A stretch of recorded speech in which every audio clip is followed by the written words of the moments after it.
reporting in Axios, which suggests that they had proposed a French peace proposal, which would have essentially put the disarming of Hezbollah as one of the core goals of it, with Lebanon recognizing Israel, which would be unprecedented, as a requirement for ending the war.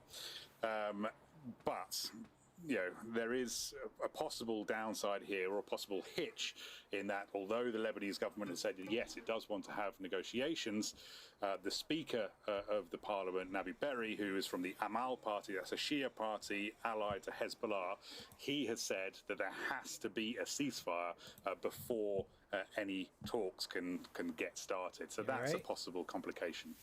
Rory Challens live for us in the Jordanian capital, Amman. Thank you, Rory. Well, as Heidi was telling us, as Israel expands its strikes across Lebanon, there are growing fears of an Israeli ground invasion. Zaina Hodor has more from Beirut on the rising human cost. Israel is warning this is just the beginning. There's been hundreds of airstrikes in multiple locations. Nearly 1,000 people are killed. Civilians are not spared in what Israel calls its war against Hezbollah. Week 2, and the toll keeps climbing. 2,000 people have been wounded, more than 300 of them children.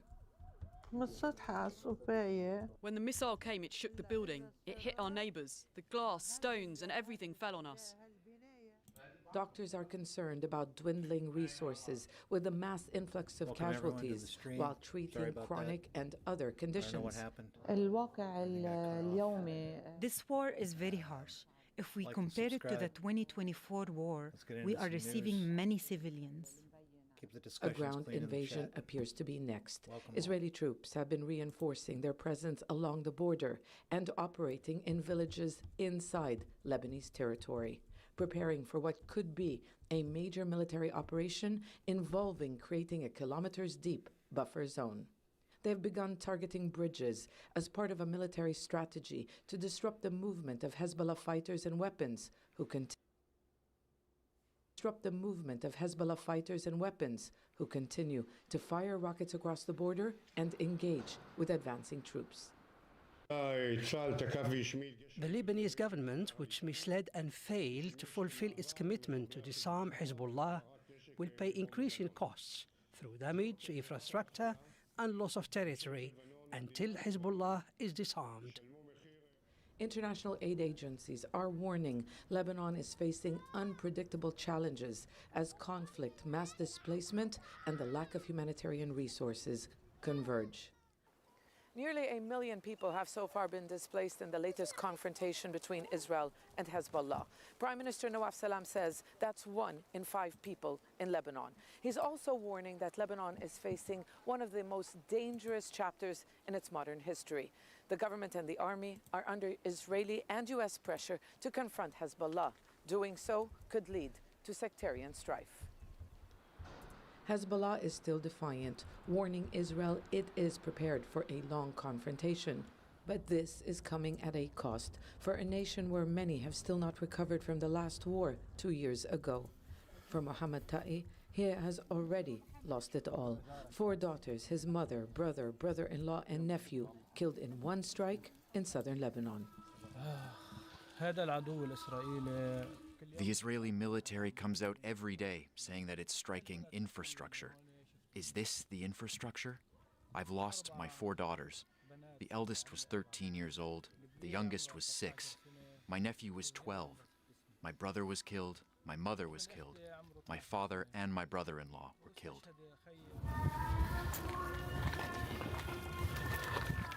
Zaina Hodor, Al Jazeera, Beirut. Operations at an oil refinery in northern Iraq have been suspended after a drone attack. The Lanaz refinery in Erbil was hit by a drone on Saturday, and the attack sparked a fire.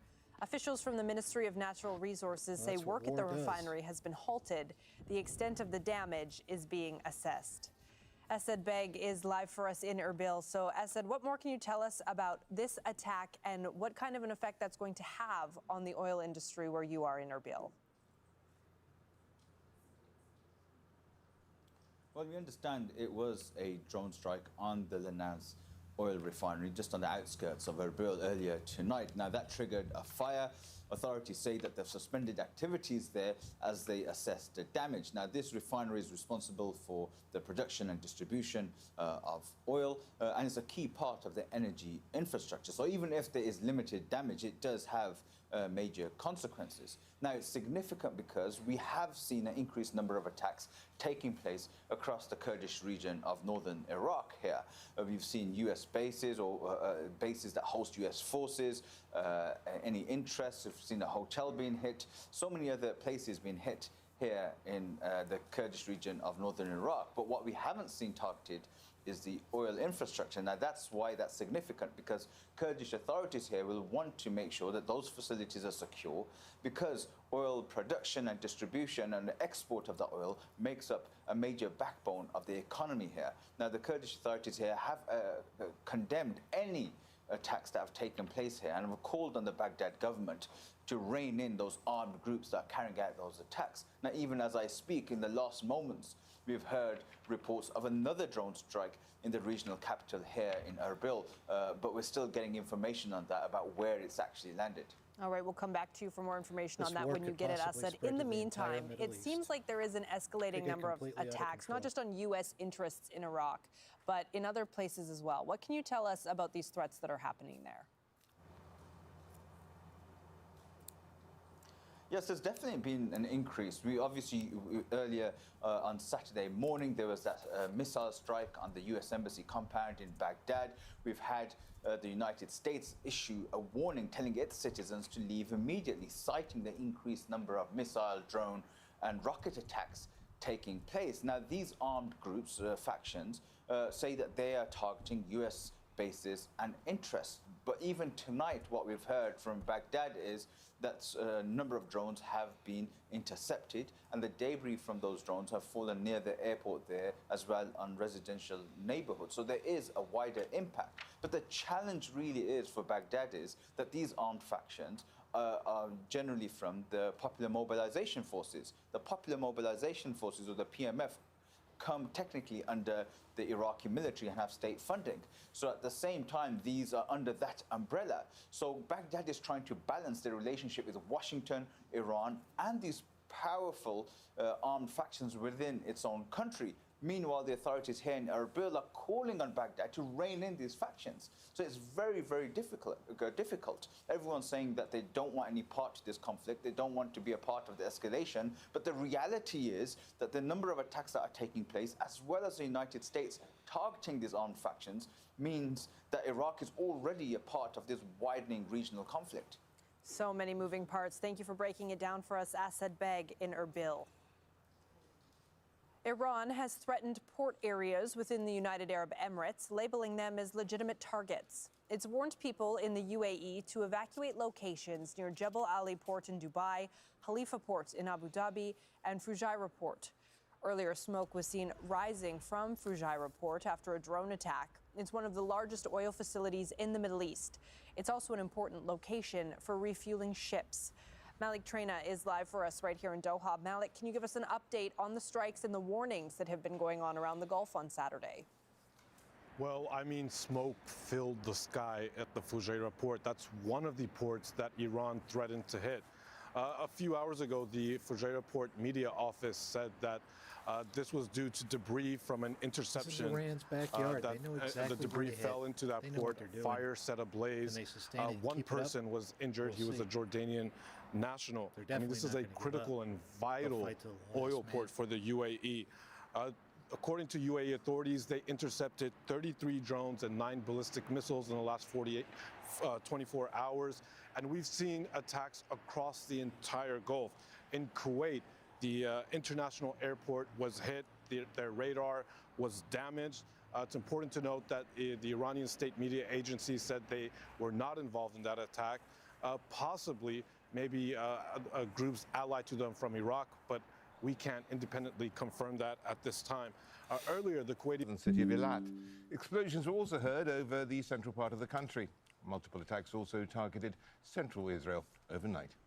Noor Ode is covering developments in Israel from Ramallah on the occupied West Bank. What more do we know? Because we do, of course, have a lot of security restrictions imposed by the Israeli authorities.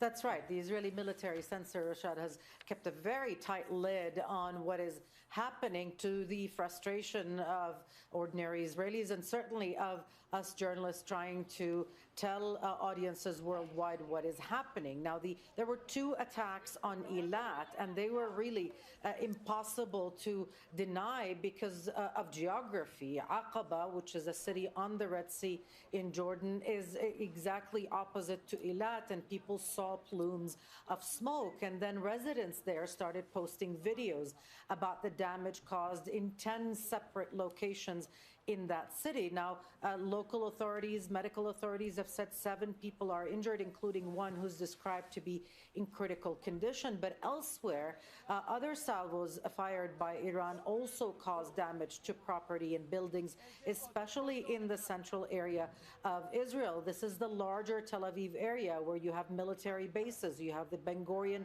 airport, you have other military and intelligence assets. We saw destruction there, but we do not know what the targets were. And of course, that continues to test the ability of the Home Front Command to ease restrictions. We're being told that perhaps by next week, 100 people might be able to gather in any one place, so long as there are public shelters up to code that can accommodate them, Rashad.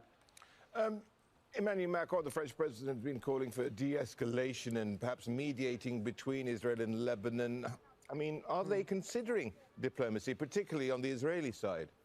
No, absolutely not. Well, they're considering 2 things. The reports talk about this French proposal whereby Lebanon would recognize Israel in exchange for Israel withdrawing from all Lebanese territory and the Lebanese army deploying to the border with Israel. This is set to be under consideration by the U.S. and Israel. In the meantime, the Israeli Prime Minister has assigned Ron Dermer, his confidant, as a mediator, someone who would be the go-between Israel and the U.S. on all things Lebanon. This while the cabinet is considering sending more troops and giving the marching orders for the occupation of 10% of Lebanon all the way to the Litani River. Interestingly, Rashad, 48 years ago today, Israel did just that, occupy that part of southern Lebanon all the way to the Litani. That lasted only a few days, and Israel was compelled by the UN Security Council to withdraw. No such pressure right now is felt by the Israeli government, who doesn't even feel that Washington will really apply a lot of pressure on Israel to do something it's not comfortable with. Because Bibi's running the show here too. Trump gets his orders in the conflict with Iran, U.S. Treasury Secretary Scott Bessent saying it's possible the United States Navy will escort commercial ships through the Strait of Hormuz as the global oil market is choked off from the Middle East supply. Let's go to News Nation's Tom Dempsey. He joins us live at the White House. Tom, what do we know about the progress of these strikes against Iran? Hey, Alex, good afternoon from the White House. Well, look, a short time ago, President Trump posted to Truth Social saying that these U.S. strikes have completely decimated Iran. And he also called on other countries that receive oil through the Strait of Hormuz to do more to combat that Iranian threat in the area right now. We want to show you this post that came down, like I said, a short while ago from the president, where he talks about this, writing in part, quote, "The countries of the world that receive oil through the Hormuz Strait must take care of that passage, and we will help a lot. The U.S. will also coordinate with those countries so that everything goes quickly, smoothly, and well." But of course, this all follows an earlier post today where he wrote, quote, "Many countries, especially those who are affected by Iran's attempted closure of the Hormuz Strait, will be sending warships in conjunction with the United States of America to keep the strait open and safe." And this all comes after President Trump tried to really ease some of the concerns about gas prices on Friday. You're going to see a very big decrease in the price of gasoline, gas, or anything having to do with energy. But as soon as this is ended, but we had to end the nuclear threat in the Middle East and throughout the world. So we will have done that. It gets out of control. And now he's President Trump added that the U.S. carried out big hits on Friday against Iran, including what he described as one of the most powerful bombing raids in Middle Eastern history, targeting military sites on Karg Island, which is a key location which handles Iran's oil exports. The president saying strikes did not target oil infrastructure there, but adding that that could change if the Strait of Hormuz remains contested. But of course, as our viewers know, gas prices here in the United States still bring ongoing concerns. Gas Buddy data showing the average price for a gallon of regular up over 70 cents from last month and almost a quarter from last week. Also of note, too, that data from the United Nations shows maritime traffic along the Strait of Hormuz down 97% now that the war has started in the Middle East. Alex? Tom, new reporting suggesting that Vice President J.D. Vance is actually skeptical about this war. What do we know about this possible friction that's happening inside the White House? Yeah, some interesting comments from President Trump earlier this week, who described Vice President J.D. Vance as being less enthusiastic about the war when it started. But it turns out that the Vice President was actually asked directly about this sort of thing recently. Here's what he had to say. When you're thinking about a major decision like this, the way the president makes these decisions is he talks to a lot of people. Obviously, we're thinking about various ins and outs, various options, what this looks like, how to accomplish our goals, what our goals should be. And I think it's important for the President of the United States to be able to have that conversation with his team. Part of what makes our national security team so cohesive is that we all trust each other, that we all have a very free exchange of ideas. I'd like to keep that going. Now, in the past, Vice President Vance has spoken out against prolonged involvement by the United States in foreign countries. But we will note, too, that just yesterday, Secretary of War Pete Hegseth described Vance as an indispensable team member of the Trump administration. Sure. Millions on the move, the spring break travel crush. Look at this. As the government shutdown adds fresh turbulence to already packed airports from coast to coast. Look at the line, y'all. Gridlock at this Austin airport on Friday. Currently in the Austin security line, and this is how long it is. Passengers say they're missing flights as the TSA is facing a growing crisis.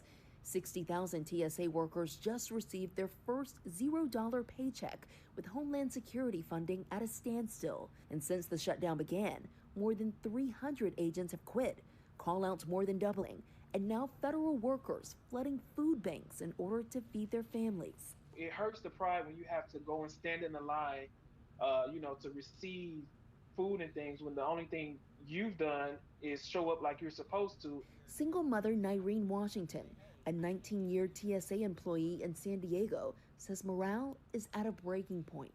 It feels like you are helpless. It feels like you're depending on someone else to make a decision about your life.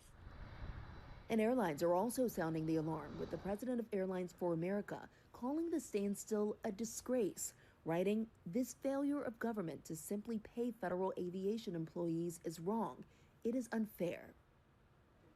And with no quick fix in sight, TSA is urging travelers to plan ahead here. Get to the airport early. In this case, 3 hours may not be enough. Make sure that you also have your ID, boarding pass ready, and make sure that your bags follow the liquid and carry-on rules to move through security a little faster, guys. Yes, good reminders, Morgan, because some of those lines that we've seen are just unimaginable. Yeah. Thank you so much, Morgan. We're going to be live from the White House, Ramallah, also Erbil, Doha, and Tehran. First of all, though, let's get him over to Mohammed Val, who is in the Iranian capital. And now, Mohammed, we've had Abbas Araghchi, the Iranian foreign minister, commenting on the U.S. attacks. What's he actually been saying, and what's the subtext? Yeah, the foreign minister talked to an American media outlet basically about what happened in Kharag overnight. He said that the Americans used short-range HIMAR missiles, and that they were launched from a neighborly friendly country, a normally friendly country. And he was asked about that country, and he named it. He said it's the United Arab Emirates, and he made it specific that the two of the attacks were launched, one from near Dubai and one from near Ras Al Khaimah. And he said that those are populated areas, regretting that attacks on Iran happen and come from populated areas in the Gulf. And he said that Iran, there is the risk that Iran will retaliate, and of course will retaliate, and that this situation is very dangerous for the region. The subtext there is that, once again, a warning to the people in the region that they should try to get rid of those American bases and get rid of the American troops in the region. That has been a constant call by the Iranians here, and that has been presented as a condition for Iran to stop attacking those areas. I have also a tweet by Iraqi that came probably after his interview. He said, touted U.S. security umbrella has proven to be full of holes and inviting rather than deterring trouble. U.S. is now begging others, even China, to help it make Hormuz safe. Iran calls on brotherly neighbors to expel foreign aggressors, especially as their only concern is Israel. So it's very clear the narrative here in Iran is that there is no necessity for the countries of the region to be part of this war if they get rid of American bases and American troops, and if they don't allow the Americans to use their space, land and sea, then there will be no problem between them and Iran, as the neighborly ties before this situation were all friendly and peaceful. We have also another tweet. Bear with me. We have another tweet with the Speaker of the Parliament. This war proved one thing quite clearly. American bases in our region do not protect anyone. They are a threat. America sacrifices everyone for Israel and does not care about anyone but Israel. Anyone clothed by the US is literally naked. So very powerful words there by the Speaker of Parliament and by Iraqi about one specific topic that is a very important topic, which or subject or crisis, which is the cooperation Iranians perceive between the Americans and the neighboring countries of Iran. And it's very clear. For Iran, the solution is very clear. For those countries, just to get rid of the Americans, and then there will be peace. Mohammed, there's also been that attack in Isfahan. What more do we know? Yeah, very sketchy information, Richard. We only know about those 15 people who were killed there in an industrial zone in Isfahan, but Isfahan has been always at the receiving end of bombardment by the Israelis and the Americans since the beginning of this war. It's a very strategic location. It has a very strategic location in the middle of the country. Lots of industries there, civilian and military, and also, most importantly, it has the nuclear sites, some of the most important nuclear sites, which have always been announced by the Americans and the Israelis as one of the main targets of this war, the destruction of them. But we don't have any details about that. We know also that there have been strikes in Sirjan, in the Kerman province, in Tabriz, and most importantly in Tehran, which is like a daily occurrence. Tehran has always been bombarded every single day. And the IRGC is talking about the downing of a drone in the skies of Tehran today. The IRGC Navy commander says the U.S. claimed that Iran's Navy has been obliterated, just mentioning the IRGC. Talking about the Navy again, they said, no, that's not true. The Iranian Navy is still operative. And the reason, or the proof of that, is that the Americans are now calling on other countries, including even China, to come to help them secure the passageways of the Hormuz. Exactly. And that's for They're him, completely for the obliterated, IRGC, but not really, that the because we Iranian need more Navy help is still very to help efficient obliterate them. and acting Again, in the region. To re-obliterate. Mohammed, thank you. Mohammed Valder joining us from Tehran. Trump's a joke. Welcome back here on Live Now from Fox, and I do want to get you right back into the headlines at this hour. Cuba's president confirming that his country held talks with the U.S. government, marking the first time that Cuba confirmed widespread speculation about discussions with the Trump administration as it deals with a severe energy crisis. During that confirmation, Cuba's president explained the talks, quote, were aimed at finding solutions through dialogue to the bilateral differences between our two nations. International factors facilitated these exchanges, end quote.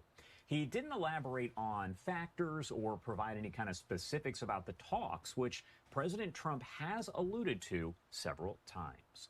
Right now, I want to bring in Connor Pfeiffer, Senior Director of Government Relations at the Foundation for Defensive Democracy Action. Thank you so much for taking the time to be here with us today and to help break down a topic that a lot of people are discussing. It's great to be with you, Josh. And first off, Connor, I wanted to ask you about the overall picture here, the significance that these talks are even happening in the first place. Well, Josh, these talks are a direct result of the pressure that the Trump administration has put on the Cuban regime since the operation to capture Nicolas Maduro. For now almost a quarter of a century, Venezuela has been the primary patron of Cuba, sending significant oil assistance and other forms of aid to the Cuban regime, which has helped prop up the economy of Cuba, despite continued communist and socialist policies that have severely constrained economic growth and put the people of the island in bad economic and social straits. But what has happened now is with Nicolas Maduro being captured by the United States and the U.S. cutting off the flow of oil to Cuba from Venezuela, the Cuban regime is now left in a situation where it's unable to provide enough power and other basic necessities for the Cuban people. This is because not only has the oil from Venezuela been cut off, but also through a terror threat, the president has cut off the flow of oil from Mexico, which was sending significant amounts of fuel to the island. And so now Cuba's only able to provide about 40% of its own consumption needed for power and other needs from domestic oil production. And so now you're seeing an acceleration of an already existing energy crisis where you have widespread power outages. They don't even have enough fuel to fuel dump trucks, so trash is piling up in the streets. And so the Cuban regime is having to negotiate from a position of weakness with the United States because of this pressure from the Trump administration. What about when you look at this kind of as a whole? You take a step back and these talks are happening behind closed doors. We're learning about them from Cuba's president. We have heard kind of bits and pieces from President Trump and the administration. But why do you think this is kind of quieter, so to speak, than we've seen with talks on other topics? Josh, the reason these talks have been quieter is because it's an interesting dynamic between the United States and Cuba in the sense that while Miguel Diaz-Canel is the president of Cuba and the first secretary of the Communist Party of Cuba, he's not really the power in charge of Cuba. That's Raul Castro, who's 94, obviously the brother of Fidel Castro.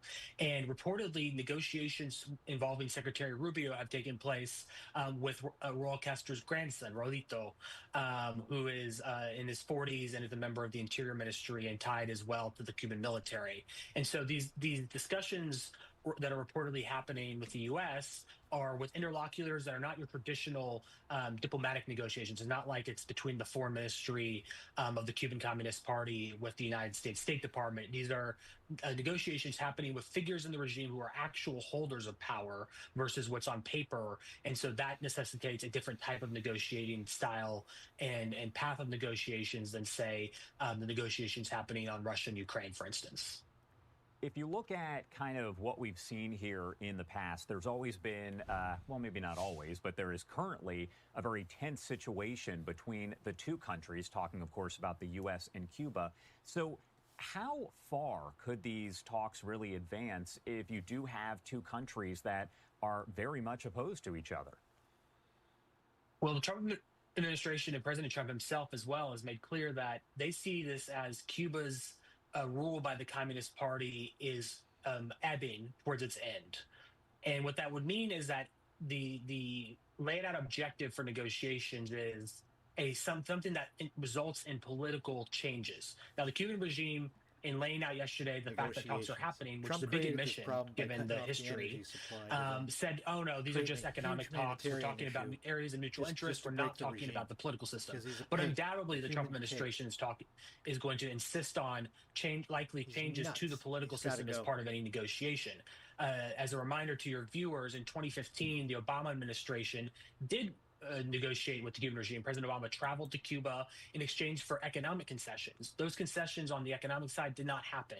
We did not see a flourishing of the private sector and small businesses in Cuba. Instead, you saw the regime continue to hold power of the economy. The military, through its conglomerate, Gaza, continues to control most of the country's economy and its tourism industry. And so past talks focused just on the economic side have not worked because at its core, Havana is run by a communist party that is a Marxist-Leninist party. And so in order to have actual change in Cuba, you're going to need a change in the political system. How closely are other neighboring countries and maybe just countries in general around the world watching these talks? Because again, we're hearing from Cuba's president yesterday, getting the first kind of inkling that this is really going on, the first confirmation there. So other countries around the world have to be watching this, I would imagine, pretty closely. This is something that's definitely being watched very closely in Latin America. You have a number of governments in Latin America, including Mexico and Colombia. There are left-wing governments that have seen themselves, those parties, as ideological allies of the Cuban regime in the past. And so I know Latin America is watching this very closely. Given everything else happening in the world, it's unclear how closely many parts of Europe, for instance, are watching this. So I think it is worth noting that Spain has traditionally had an important role in his relationship with Cuba. And then you also have the interesting case of Canada, which is the largest sender of tourism to the Cubans. And the problem, of course, though, for Canada now is Air Canada has canceled flights to Cuba and tourism has dried up because there's no jet fuel. They obviously need to prioritize powering their power plants first. And so you've seen tourism dry up, which is a crucial source of revenue for the Cuban regime, especially through Gaza and through the military. And so I think there's some attention being paid to this in other countries as well. But I think Latin America is where most of the focus is going to be on this. Connor, thank you so much for taking the time to join us here, breaking it down. Of course, we appreciate your expertise. Anything we missed that you want to make sure to talk about, discuss here before I let you go? Josh, I'd say two things. First, Cuba is not, the threat from Cuba to the United States is not just a Cold War relic, as some would say it is. It's actually a here and now national security threat to the United States, the Cuban regime. And here's why. Cuba has given access reportedly to its intelligence facilities to the Chinese Communist Party. And so you have a situation where within 400 miles of Havana, where you have Cuban intelligence facilities that are being used by the Chinese, according to open source reporting, you have major military commands, including the headquarters for U.S. Central Command, which is conducting our operations currently in the Middle East, U.S. Southern Command, which is in charge of the Western Hemisphere, U.S. Special Operations Command, which is one of the most sensitive and important U.S. military commands, along with many other military bases. And so that intelligence threat from Cuba is a current national security threat that we have to address here and now. The second thing I'd say is there are other levers that the administration has to increase pressure if negotiations aren't going anywhere. One of those is imposing secondary sanctions on any foreign entities that do business with the Cuban tourism sector and the Cuban military. This will help cut off the flow of military money to the Cuban military and intelligence services through tourism and other types of presumably civilian, but in reality helping support the military types of economic activity. So I think that's important as well. Connor Pfeiffer over at the Foundation for Defensive Democracy. They aren't to blame. High transportation and other costs are responsible for high food prices. Analysts warn the agriculture industry is in crisis. Attacks by criminal gangs have forced thousands of farmers off their land, and the cost of seeds and equipment are beyond the reach of those who remain. At the same time, prolonged drought and extreme heat are leading to smaller harvests and herds of livestock, reducing food supplies even further. Recently, we have noticed that farmers are now reluctant to go back to the farm to grow, especially in this dry season, simply because the dry season agriculture is more expensive. Aid agencies warn about 35 million Nigerians, mostly in the north, face severe food shortages. Humanitarian aid cuts have worsened the situation. In Africa's most populous country, the consequences of inflated food prices stretch far beyond empty plates. When families or households spend nearly everything they earn just to eat, school fees, rent, and healthcare quickly become unaffordable. Although official data shows food inflation has fallen to single digits for the first time in 14 years, the relief is barely evident. Because Nigeria imports much of its food and equipment needed to grow it, a devalued local currency has pushed up prices while reducing people's purchasing power. Across the country, families are coping the only way they can: smaller portions, skipping meals, and turning to cheaper, often less nutritious food. The government is stepping in, distributing staples such as rice and maize. The only option for us is to ensure that our people, especially vulnerable and less privileged, have something to take for their needs, day-to-day needs of their lives. But analysts say although such intervention helps, it's not sustainable. Ahmed Idris, Al Jazeera, Abuja, Nigeria. Anti-government protesters in central Cuba have attacked an office of the ruling Communist Party. Videos on social media show a large fire in front of the building. People were seen throwing rocks and chanting liberty. It's a rare show of dissent that comes as the country suffers frequent power blackouts and food shortages. They've both been exacerbated by a U.S. blockade of imports of Venezuelan oil. That's all from me, Riley Carlson. I'll be back in just a few minutes.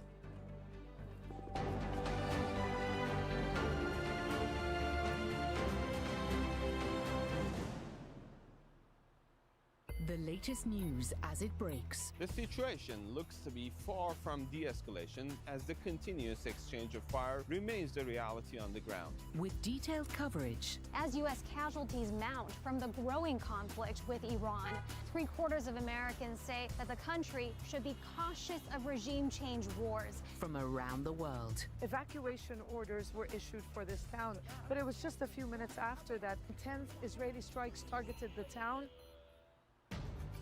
My name is Darine Abu Gaida. I'm a presenter at Al Jazeera English. I joined Al Jazeera in 2010, just as the Arab Spring was beginning to unfold in the region. And being of Palestinian and Lebanese descent, I really understood the challenges and the demands of the people who were fighting for freedom, justice, dignity, and economic opportunities. The human story, it's the heartbeat of the channel. That's what makes Al Jazeera so unique. Can you really bomb a political future into existence? I don't think that's what we're trying to do. I think the objective here is to destroy the instruments of Iranian state power. Upfront tackles the big issues, only on Al Jazeera.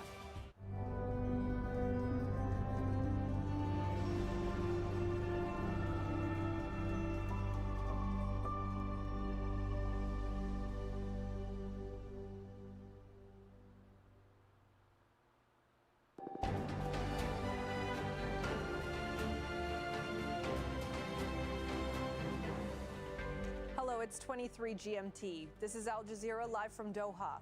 You're watching our extensive coverage of the war between the U.S., Israel, and Iran. I'm Riley Carlson. Missiles hit multiple sites across central Iran's Isfahan province. At least 15 people have been killed. U.S. President Donald Trump says allies who rely on Gulf oil must help keep the Strait of Hormuz open. The Iranian Revolutionary Guard warns people across the Gulf to evacuate areas near oil ports. Israel launches strikes in southern Lebanon, killing 4 people in Sidon. There's growing concern of a possible ground invasion. And the U.S. Embassy in Baghdad is targeted in a missile strike for the second time in less than a week.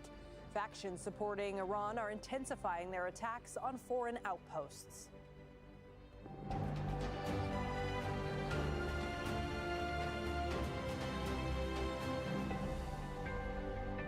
Thank you for joining us. It's a war with impacts being felt across the globe. Just over 2 weeks ago, the U.S. and Israel attacked Iran.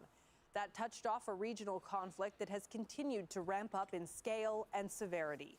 Airstrikes have killed hundreds of people and displaced millions more. Gulf nations have come under unprecedented attacks, and global energy markets are facing ever greater uncertainty. These are scenes from Iran's central Isfahan province. The U.S. and Israel launched a wave of attacks there on Saturday. One strike hit a factory, killing at least 15 workers. The Iranian capital has also been bombed. Nearly 1,500 people have been killed in Iran since the war began.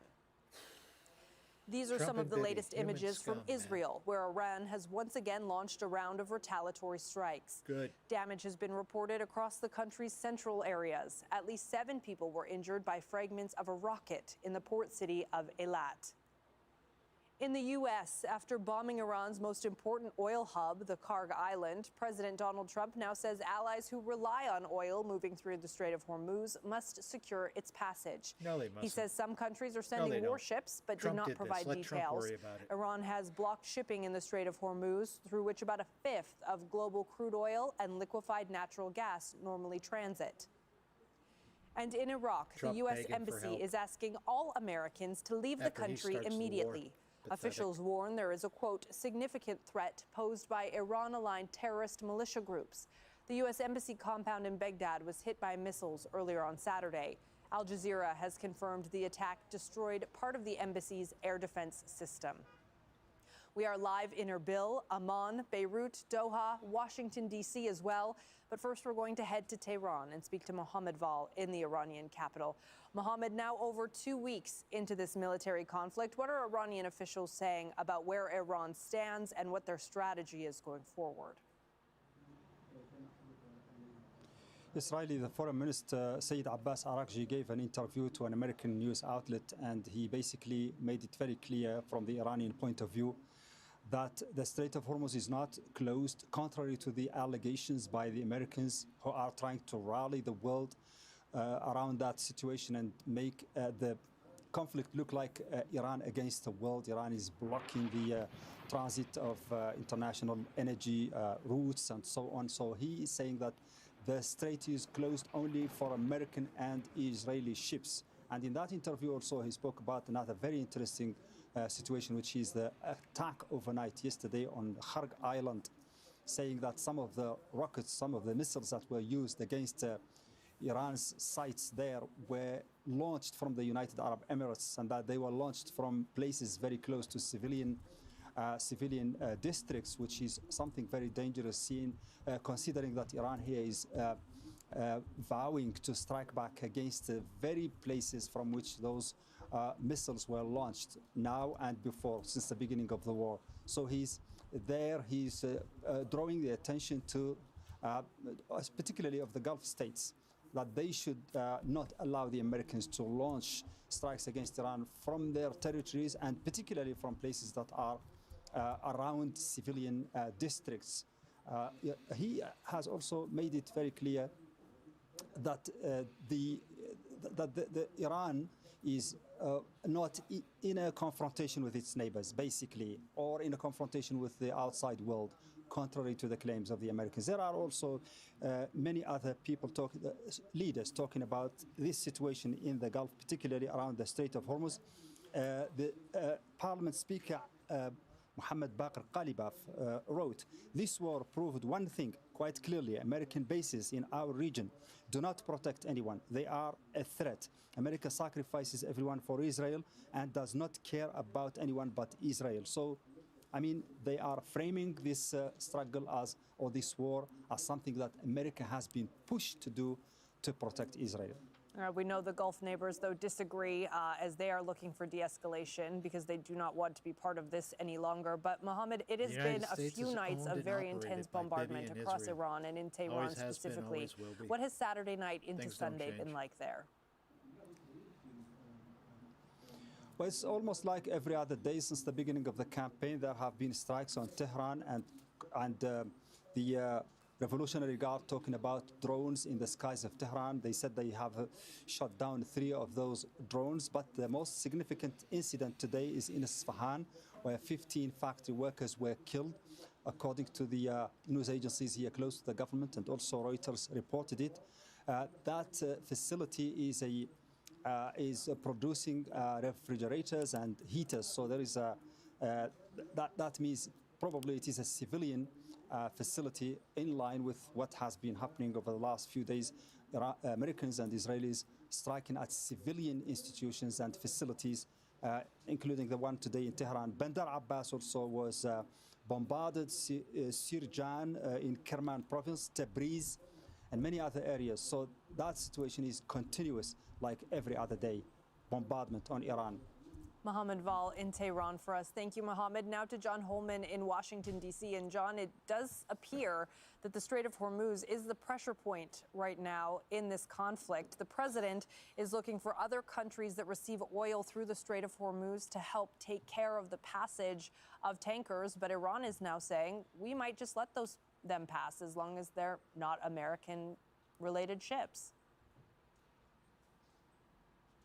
Yeah, I think it's going to be interesting to see what comes out from Iran as what they class as being allies of the US and Israel, and which ships are actually going to let pass, because it might affect the names of some of the people that President Trump put out as that could possibly be part of a coalition that could escort oil tankers through. He mentioned China, France, Japan, South Korea, and the UK.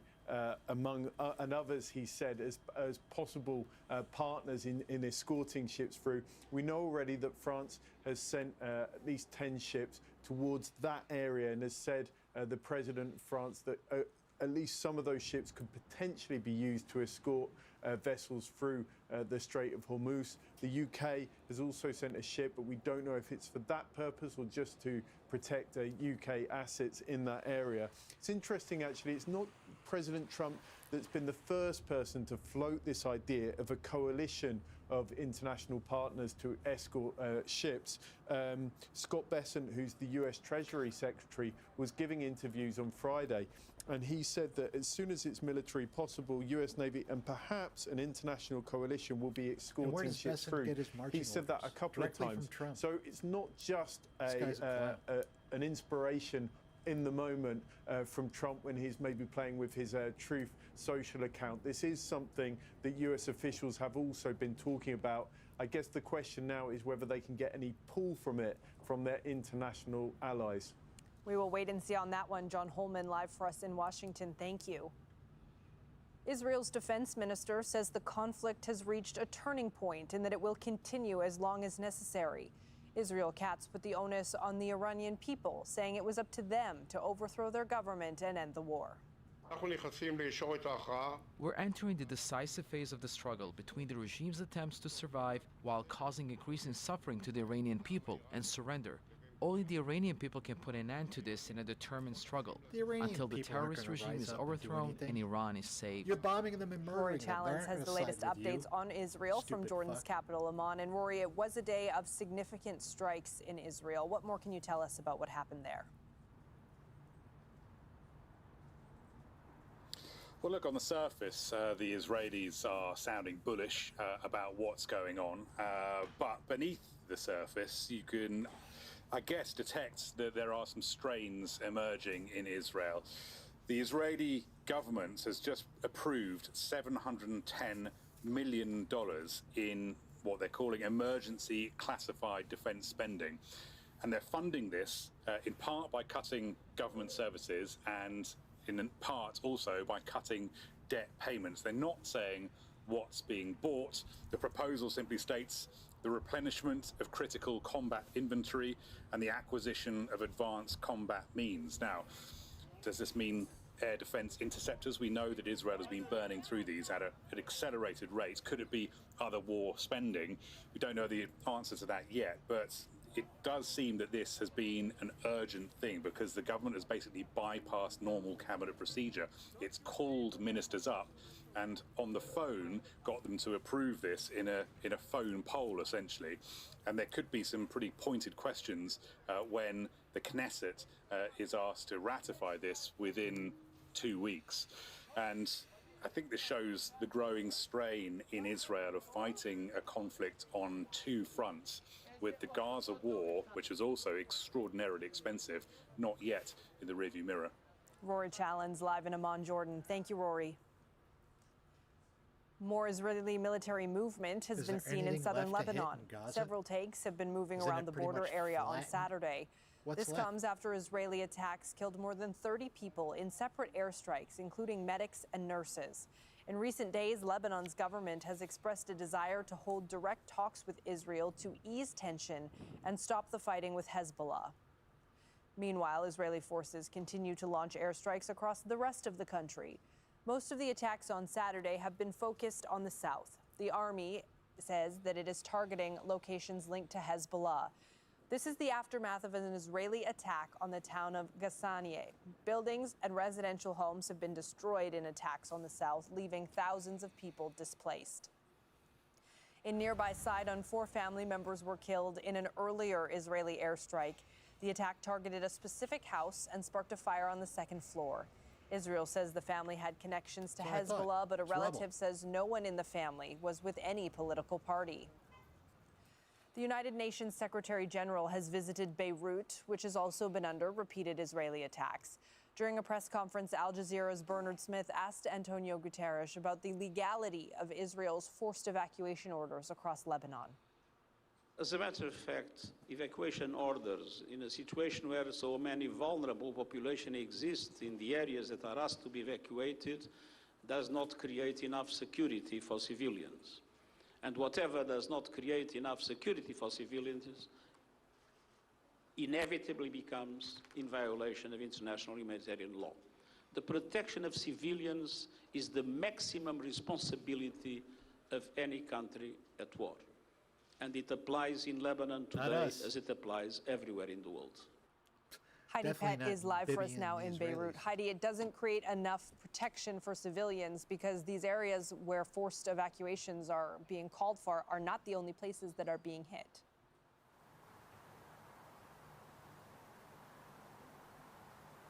No, there have been attacks on multiple different parts of the capital over the last week. Areas outside the southern suburbs, which, as you mentioned, are subject to this mass forced evacuation order by the Israeli military, which keeps getting renewed. They keep reminding people that the southern suburbs of Beirut could be hit by airstrikes at any time. We had one just a couple of hours ago this evening, once again, black smoke drifting over the sky of the Lebanese capital. But we have seen a number of Israeli assassination strikes targeting two hotels at this point, one downtown by the waterfront, another a smaller hotel in a Christian area of Beirut. We've seen strikes on apartment blocks in areas outside where Israel has warned areas outside, traditional areas of Hezbollah control or support base. And we've also seen just in the last 24 hours at dawn this morning, there was a second Israeli assassination strike on an apartment building in Buj Hammoud. They first struck it 24 hours before that. There were conflicting reports as to whether anybody had been killed in that strike, but when they hit it again 24 hours later, we were on the scene this morning and confirmed that one person had been killed. But when we talk about these targeted assassination strikes or these precision munitions that Israel is using, these smaller missiles that take out one room or one floor of an apartment building instead of leveling the whole thing, there is still a great deal of damage, and there are deaths and injuries among civilians, among bystanders. That happened with the strike on Ramlat al-Baida down at the beachfront. Israel sent in a double tap attack targeting a specific individual. We still don't quite know who, but there were a dozen people killed in that incident, 31 injured, and many of them were actually displaced people who had obeyed those forced evacuation orders. They had left their homes, they were sleeping in their cars or in tents or even, in fact, on the street down by the beach. Across the country, the Lebanese Ministry of Health has announced has reached 826 people killed, 106 of them children, more than 2,000 people wounded across the country in these Israeli attacks. And we've seen an expansion of those in the south of the country, as you were mentioning, a devastating toll from individual attacks where, apartment buildings have been leveled, entire, 3 generations of one family killed as their building was targeted. And we've also seen devastating attacks on healthcare workers. Late last night, 12 people were killed, doctors, paramedics, nurses, when a direct hit came into their primary healthcare facility. And we've had the World Health Organization commenting today, condemning these attacks on healthcare workers across Lebanon. Heidi Pett, live in Beirut. Thank you, Heidi. Operations at an oil refinery in northern Iraq have been suspended after a drone attack. The Lanaz refinery in Erbil was hit by a drone on Saturday and sparked a fire. Officials from the Ministry of Natural Resources say work at the refinery has been halted. The extent of the damage is being assessed. Asad Beg is live for us in Erbil. Asad, do we have any update on the status of the fire at that refinery?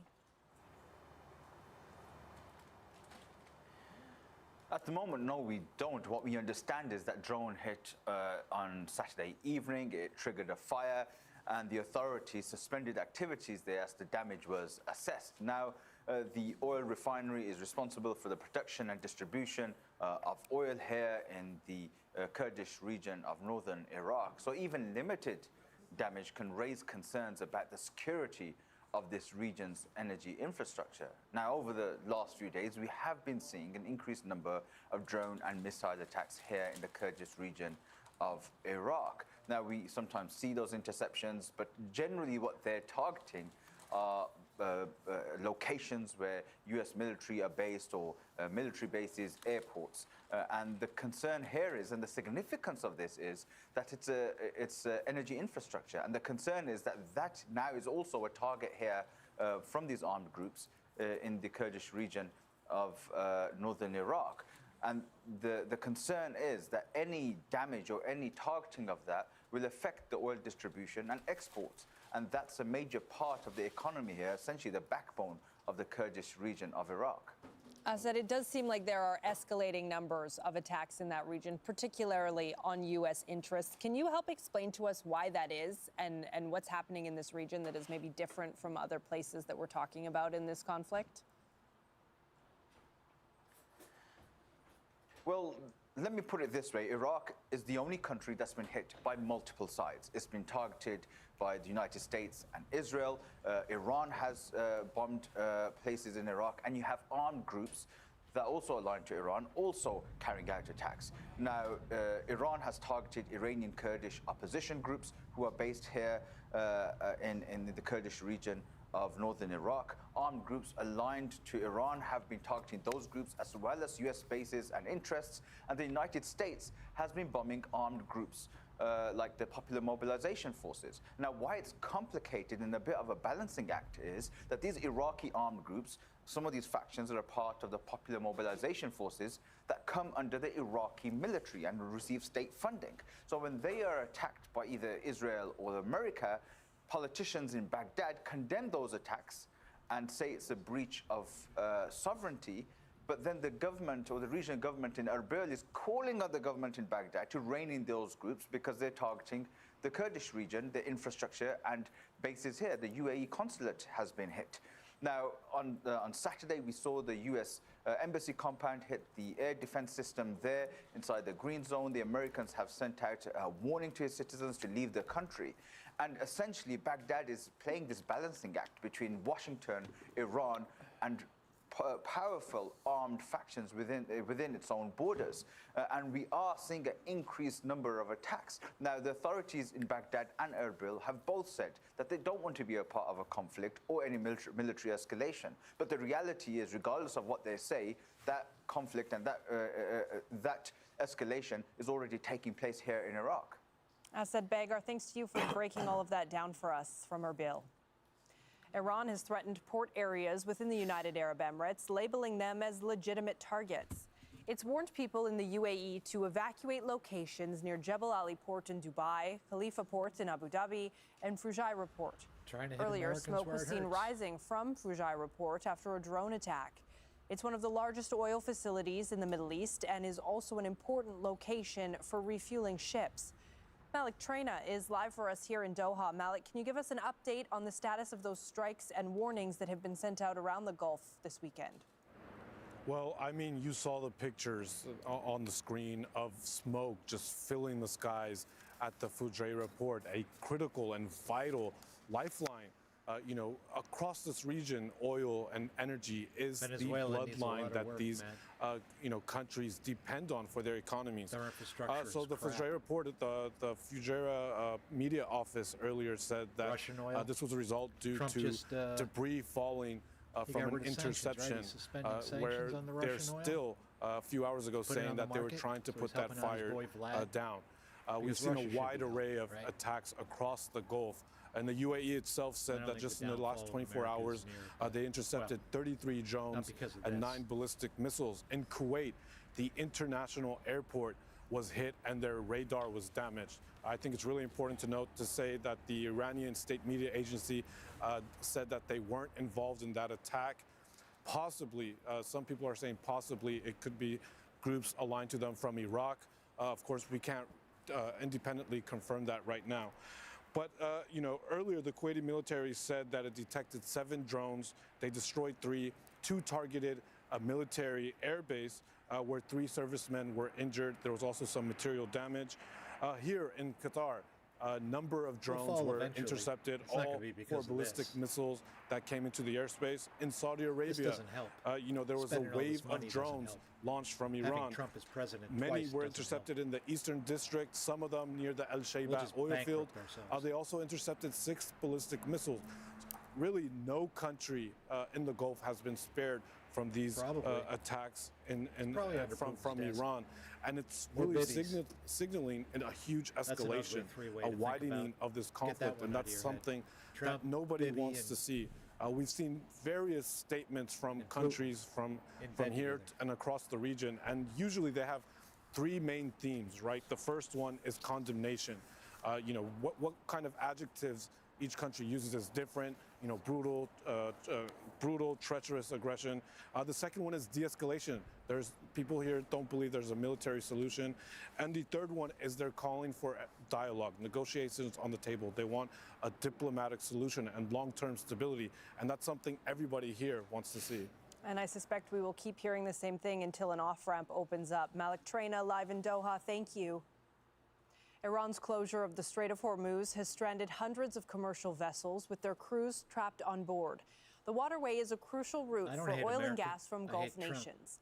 The conflict is disrupting maritime transportation while also creating opportunities for ship owners. And it all comes at a cost. John Saropoulos reports from the part of Piraeus in Greece, where much of the world's shipping is managed. A ship ablaze in the Gulf, filmed by a Greek merchant mariner on his phone. This is the danger facing the crews of about 300 commercial ships trapped in the Gulf, because Iran won't allow the vessels to pass through the Strait of Hormuz. There are also reports the crucial waterway is mined.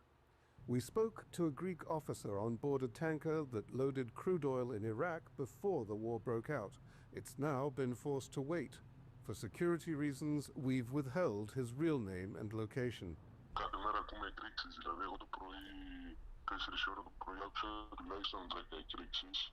Είδαμε τουλάχιστον 2 πυράβλους, βλέπουμε εκρήξεις, βλέπουμε μαχητικά, πυράβλους, φωτιές. Είμαστε 24 άτομα, κλεισμένοι σε ένα καράβι και δεν μπορούμε να βγούμε ούτε στο κατάστρωμα. Δηλαδή ουσιαστικά είμαστε σε έναν εσωτερικό χώρο και καταβάλουμε προσπάθειες για να απασχολούμε με κάτι το μυαλό μας. Γιατί αν κάτσουμε να καταλάβουμε, να συνειδητοποιήσουμε τι γίνεται, θα φρικάρει ο κόσμος. For now, the crew has food and water, but if the conflict drags on, they will run out, and there are few tugboats big enough to resupply them in the open sea. The choking off of oil supplies raises the risk of economic hardship worldwide. The vast majority of traded goods, 90%, is transported by ship, making maritime transport crucial to the global economy. If ships cannot move freely and safely, then consumer prices and energy prices increase all around the world. The Greek-owned fleet transports a fifth of all the world's trade by sea, and almost a third of the world's crude oil, making Piraeus the beating heart of the shipping industry. Raped little girls. Ship managers here say oil prices and hiring rates for very large crude carriers, or VLCCs, shot up even before the strait was closed. The price of the freight was 3 to 6 times higher than the prevailing market price before the commencement of the war. While a VLCC was getting something like 120,000 per day, then after that they got 600,000 per day, 570,000 per day. Dollars. That kind of profit drives a demand for crews to take risks. Some companies send their crews into war zones for up to 5 times the salary. Some don't agree, and we advise them not to. Some companies ask their crews to sign a statement. We call it a death paper, saying they are aware of the dangers and are going in willingly. How willing they are is an open question. Some say no, but they're easily replaced. In a world of supply and demand, seafarers are putting a price on their lives. John Saropoulos, Al Jazeera, Piraeus, Greece. God love him. An Iran-chartered plane has left southern India with the bodies of a crew killed in a U.S. attack on an Iranian warship. 84 crew members were killed in the torpedo strike off the coast of Sri Lanka 10 days ago.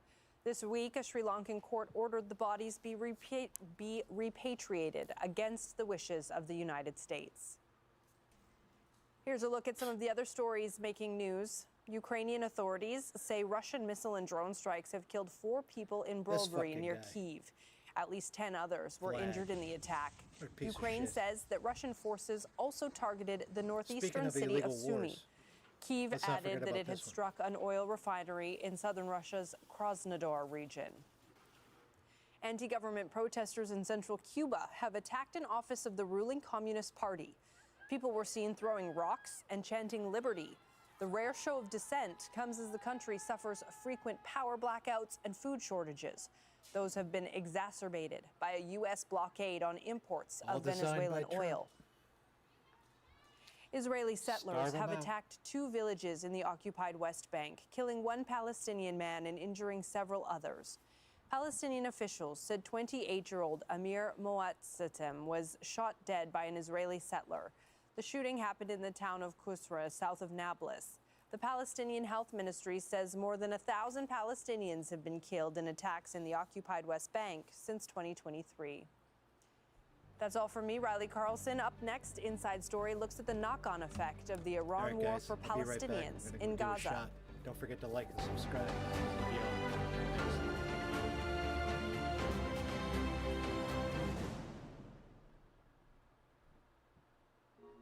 As the war on Iran widens, its impact is spreading beyond the battlefield. Shockwaves are hitting global energy markets as facilities are damaged, supply routes disrupted, and risks to vital shipping lanes grow. Stay with Al Jazeera for continued coverage and expert analysis. On Counting the Cost. From Europe to Asia, countries are searching for alternatives to Middle Eastern oil and gas. What options do they really have? Is Russia the biggest winner? Who stands to gain and who will pay the price if the war drags on? Counting the Cost on Al Jazeera. Examining the impact of today's headlines, setting the agenda for tomorrow's discussions. International filmmakers and world-class journalists bring programs to inform and inspire you on Al Jazeera.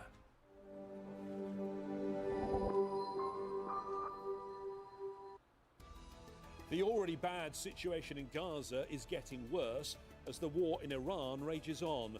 The humanitarian crisis is deepening and efforts to enforce the US brokered ceasefire have been put on hold. So is the world ignoring Gaza, and how's that benefiting Israeli Prime Minister Benjamin Netanyahu?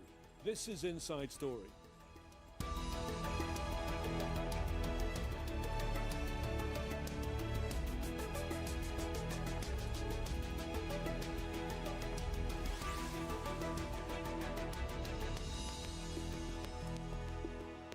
Hello again, I'm James Bays. Until late last month, the US said its ambitious plans to rebuild Gaza were on track.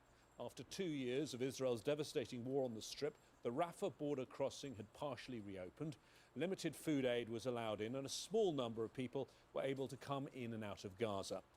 But all of that came to a halt when the US and Israel launched their attack on Iran last month, shifting the world's focus away from Gaza. So what's it all mean for the Palestinians who still badly need more aid, and where does it leave diplomatic efforts to maintain a shaky ceasefire? We'll talk to our panel of guests in a moment. First, this report from Ferdia Carr. With the US-Israeli war on Iran into its second week, the world's attention is shifting away from the devastation in Gaza. President Trump's ceasefire plan, which aims to demilitarize the Strip, formally entered its second phase in January, but progress has stalled. I think we have to smile. A lot of good things. Trump told the first meeting of his Board of Peace on February 19th that the war in Gaza is over. Hopes that the ceasefire would advance and the process of rebuilding Gaza might begin after more than 2 years of Israel's war grew after Trump's son-in-law, Jared Kushner, unveiled plans for the Strip's future. Here to help the people of Gaza, to lift them up and give them every opportunity to succeed. And we really see this as a partnership with them and with the Israelis to see if we can create an environment that can be peaceful, that can be functional, that can offer people the opportunity to really live a better life. He outlined a reconstruction timetable of several years. Palestinians in the battered Strip fear they have been forgotten. We were very hopeful that the Board of Peace would rebuild our houses so we could return to our homes and our original lands. But after the Board of Peace stopped, it's all in vain. Who will rebuild for us? Israel's strikes in Gaza continue unabated, while imposing limits on aid deliveries despite the ceasefire agreement. Humanitarian relief is only allowed through the Karam Abu Salam crossing, a decision Israel began implementing hours after launching its attacks on Iran. Supply lines have been disrupted, leading to shortages and rising food prices across the Strip. Earlier this month, the UN Office for the Coordination of Humanitarian Affairs said between the announcement of the ceasefire in October and March the 5th, an average of 2,240 pallets of aid a day were delivered to Gaza. However, that number has significantly decreased. In the final week of that period, only 485 pallets a day made it into Gaza. Nearly all humanitarian movements to the Karim Shalom, Karim Abu Salam crossings were denied. Only one was allowed through. As a result, we have been able to collect fuel, but nothing else. Palestinians are also being blocked from leaving Gaza through the Rafah crossing. As a result, thousands of people in urgent need of medical care are unable to leave. Doctors say medical supplies are also running low. Gaza has been pushed to the margins of the regional conversation. During a meeting with journalists, Oman's Foreign Minister Badr al-Busaidi recently commented on the broader context of the conflict in Iran, saying the real objectives go beyond its nuclear program. He said it aims to weaken Iran, reshape the region, advance normalization with Israel, prevent the creation of a Palestinian state, and weaken those who support it. Gaza is the place where this regional cycle began, and it remains the place where neglect is most likely to produce the next round of instability. Freddie Akar, Al Jazeera for Inside Story. Let's discuss all of this further with our guests who are joining us today for Inside Story. And joining me in the studio, Abdullah Al-Taibi, Assistant Professor in Political Science at Qatar University. In Gaza, in Deir al-Balah, Mohammed Salah, founder of the NGO Tech from Palestine. And in Washington, D.C., Gordon Gray, a former US ambassador and Deputy Assistant Secretary of State for Near Eastern Affairs. Let me start in Gaza, because our program is all about Gaza today. Mohammed, very briefly, and we'll talk in much more detail throughout the discussion, but how would you describe the living conditions for people in Gaza right now? Okay, actually the living conditions in Gaza at the current timing is actually harder than it was previously because due to the Iranian war, the crossing borders just got closed and the supplies has been entering is a lot limited, and it's not as it was previously. So all the prices for the supplies has got just skyrocketed, and it has doubled or more than one doubled. And the problem is that the people before the Iranian war was facing a big problem affording money to buy those supplies because the unemployment rate is so high the current timing. So now, after the Iranian war and after the prices just got doubled and skyrocketing, the people are facing more obstacles to buy supplies after this prices.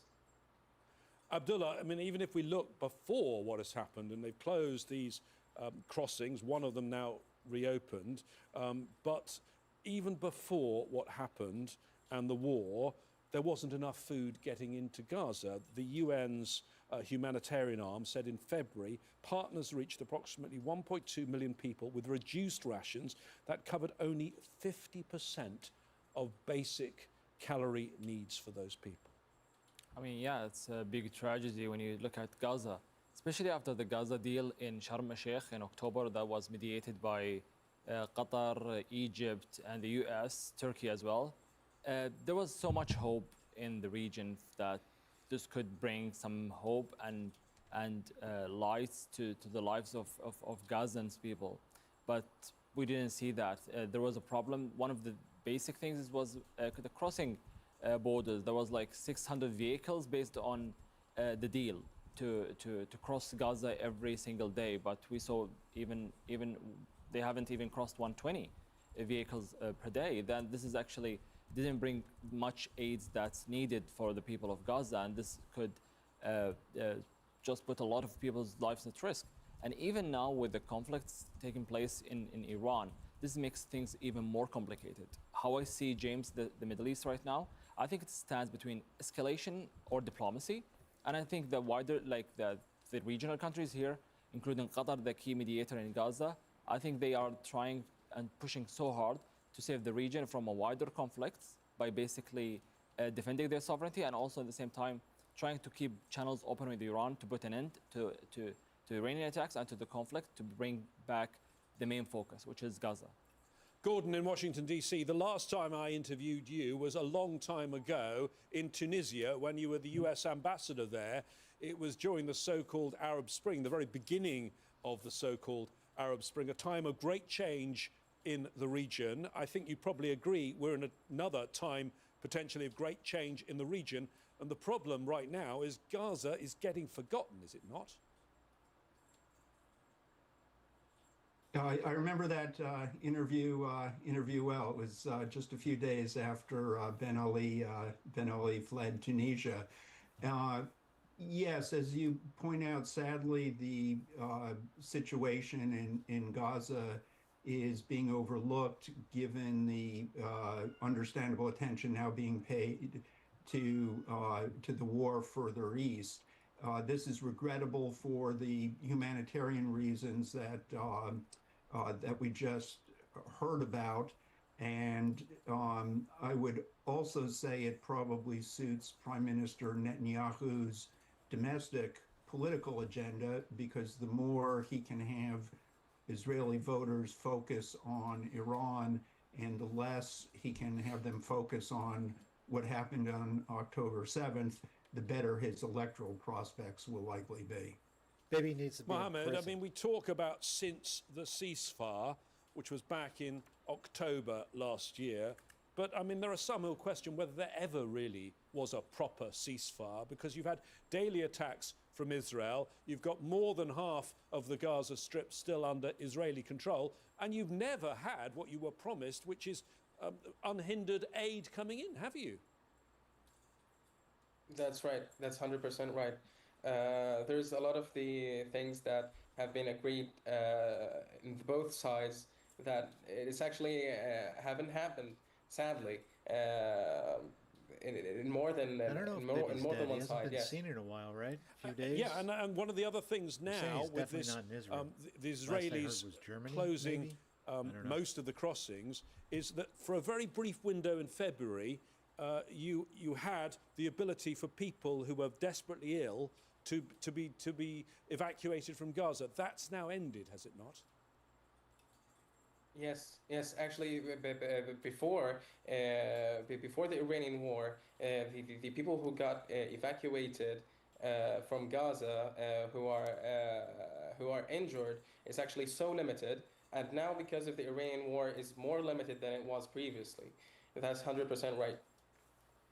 Abdullah, the other thing that we've seen since the beginning of the year is those who are working in Gaza, NGOs, have faced new restrictions. The Israelis want actually to stop some of these NGOs operating, and they're only operating temporarily at the moment because the Supreme Court has issued a temporary order. So there could be even more problems for the people of Gaza coming. 100%, especially when we talk about the major focus of the world shifted to Iran. Yeah. So less focus now, less spotlight on Gaza. This makes people of Gaza in a worse situation, and but the NGOs in a worse situation as well, because we know that lots of NGOs operating in Gaza, they are with food, with regard to food, with regard to having medical support as well, which is very much needed in Gaza due to the conflict. So for them to find less support, for them to have more harsh response from Israel, they taking advantage of what's happening regionally. This is not good, and this is not shouldn't happen, because this is the major issue of the region here. It's Palestine, and the major issue of the issue here in the region, it's always Gaza, and should always be the focus of people to bring peace and prosperity to Gazan people. Gordon, there is a Trump plan for Gaza. We'll discuss in a minute the details of it, because it doesn't seem to be going anywhere. But let me start with this, which is the Trump administration itself. One of the problems, I suspect, you would agree, in the Trump administration is power is concentrated in very few hands. In the end, the president makes all the decisions, but key decisions are delegated to only a few people. Gaza is in the hands of Steve Witkoff, the president's friend, and Jared Kushner, his son-in-law. The problem is they are also in charge of Ukraine, and the real problem right now is they're also in charge of Iran. You're absolutely right. This has been the one of the weak points of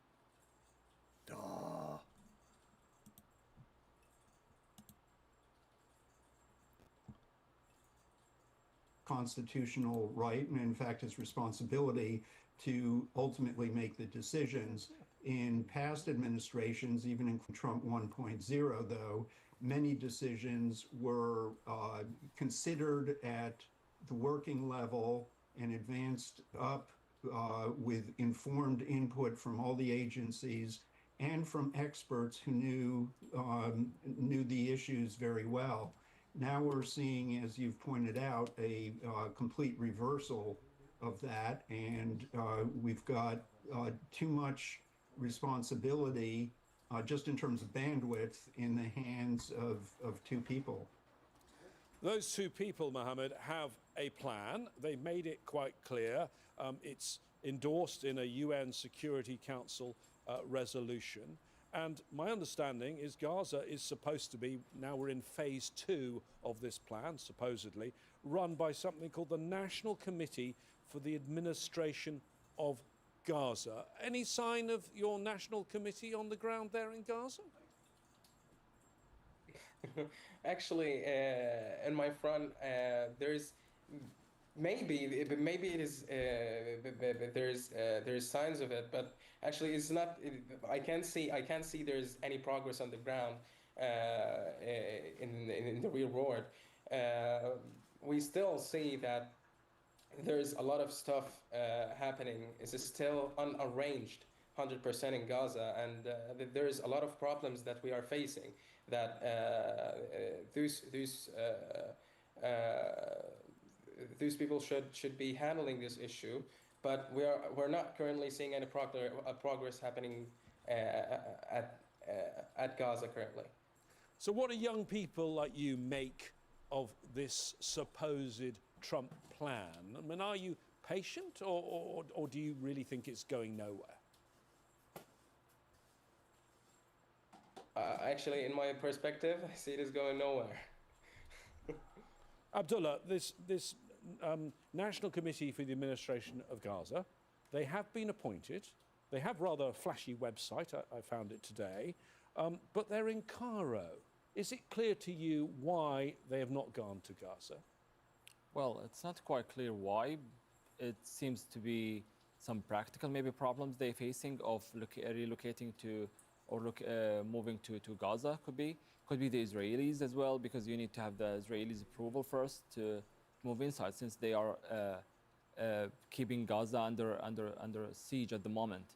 And also there is the Egyptian-Israeli coordination, which is important. So I think this could be one of the next round of discussions in the Board of Peace. However, the conflict in Iran just stopping everything. And I'm currently, to be honest with you, James, I'm worried about the exhaustion of parties involved in the Board of Peace. We talk about Trump's plan has $17 billion, and we talk about $7 billion is coming mainly from the GCC countries, and $10 billion is coming from the US. But at the same time, the US is being exhausted at the war at the moment, with almost nearly $1 billion per day, which is quite crazy. So this exhaustion could bring a lot of consequences on Gaza as well. You mentioned those GCC countries, the countries of this region, of the Gulf. They, as you say, have pledged $7 billion so far, but I think the Trump administration is going to ask them, or the plan was to ask them to put forward even more money. Or the plan was to ask them to put forward even more money to rebuild Gaza. Do you think they are in a position right now to consider that?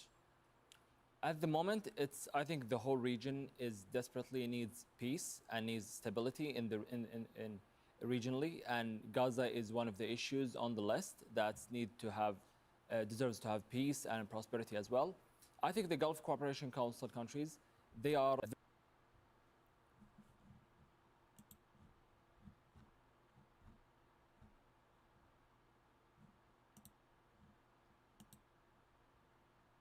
other cases. We see a wider scope of attacks now in the region. This puts the GCC countries in check. They're trying to find a way to stop these attacks, and they are trying to coordinate some of their efforts together. So I think they would be very difficult to focus on Gaza at the moment, but definitely the plan, I think 17 billion will not work. It will need more and more for sure, especially after the Iran war. So, Gordon, you have this Palestinian National Committee that's supposed to be in place. You also are supposed to have an international force in place, headed by a US Major General, Jasper Jeffers, but with a number of other countries, and the ones that were mentioned were Indonesia, Morocco, Kazakhstan, Kosovo and Albania. Indonesia was going to be the big player. It got the job, we were told, of the deputy commander for the force. It was supposed to provide 20,000 troops for this force. Just a few days ago, its defence minister said, well, no, it'll be 8,000 now. This is all falling apart, is it not? The 20,000 troop figure came from Major General Jasper Jeffers. The Indonesians had pledged 8,000 of those. 8,000 of those troops is the figure that I had seen. But I think it's worth pointing out that even 20,000 troops may not be sufficient to do the job. The reason I say that is Kosovo in 1999 had approximately the same population as Gaza does today, and the NATO force, KFOR as it was called, that kept the peace in Kosovo consisted of over 50,000. Those were 50,000 troops who had trained together, who had interoperability. That's a far cry from even the 20,000 troops hoped for, much less the 8,000 troops pledged. And Gordon, the main job of this force is to provide security in Gaza, but right now, Hamas is still there. Well, that's the problem behind the International Stabilization Force. One of the key pillars and one of the key assumptions of the Trump 20-point peace plan is the demilitarization of Hamas. They're not going to give up their weapons by force, and the International Stabilization Force is not going to take their weapons away. The Indonesians have made that very clear. So the question is, who is going to invest in Gaza if Hamas is still armed? Mohammed, I mean, when you hear about what, and I don't know how much you're able to see of what is happening in Iran and Lebanon, what do you make of what is going on there? And do you see some of the things that happened in Gaza being repeated? Yes, actually. I can see that the conflict that happened in Gaza and the war we faced, there is a lot of things that's been repeated to Lebanon and Iran and all of those stuff. And what do you make of the fact that the man who was in charge of the operation ultimately in Gaza, Benjamin Netanyahu, has an arrest warrant from the International Criminal Court, and now he is prosecuting two simultaneous new wars, one in Lebanon, one in Iran, and there doesn't seem to be an outcry from the international community that he's doing that. Yes, that's actually one of the most things that we have to take a look at, because he's never been held accountable for what he's done. He's always doing massacres and bombing and okay, it is now Lebanon and Iran the first places, but it will expand and make the project for the Great Israel. So this is the problem. This is not a question of the repetition for the Lebanon and Iran. In the future, it will be repetition for all the Arab countries. Because of that, I'm always believing that this is the right time for all the Arabs to reunite again and be together, to be one power, because everyone's turn is going to come. And we all know that Israel itself and United States is following the Israeli agendas, and they always serving their interests, the United States and Israeli. So we as an Arab, we only have ourselves to look at ourselves, to look at our interests, to be together, to be stronger, so we can reunite again and be one power together. Abdullah, how is this seen in the Gulf? Because here, countries, and we're in Qatar right now, we hear the bangs, we get the warnings on our phones, but at the same time, you see what has been done in Lebanon and Iran, and you see forced expulsion orders, you see the bombing of civilian areas and civilian infrastructure. Some of those seem very similar to what happened in Gaza. It's quite concerning what we're witnessing in the region at the moment.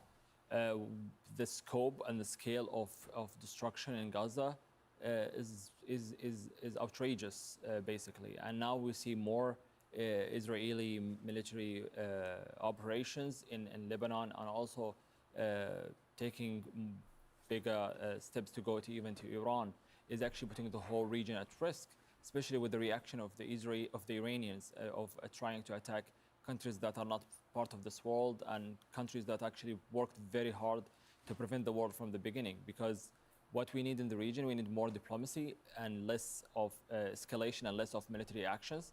What we see from Israel is more of military actions. We can also remember the Israeli strike in Qatar in September.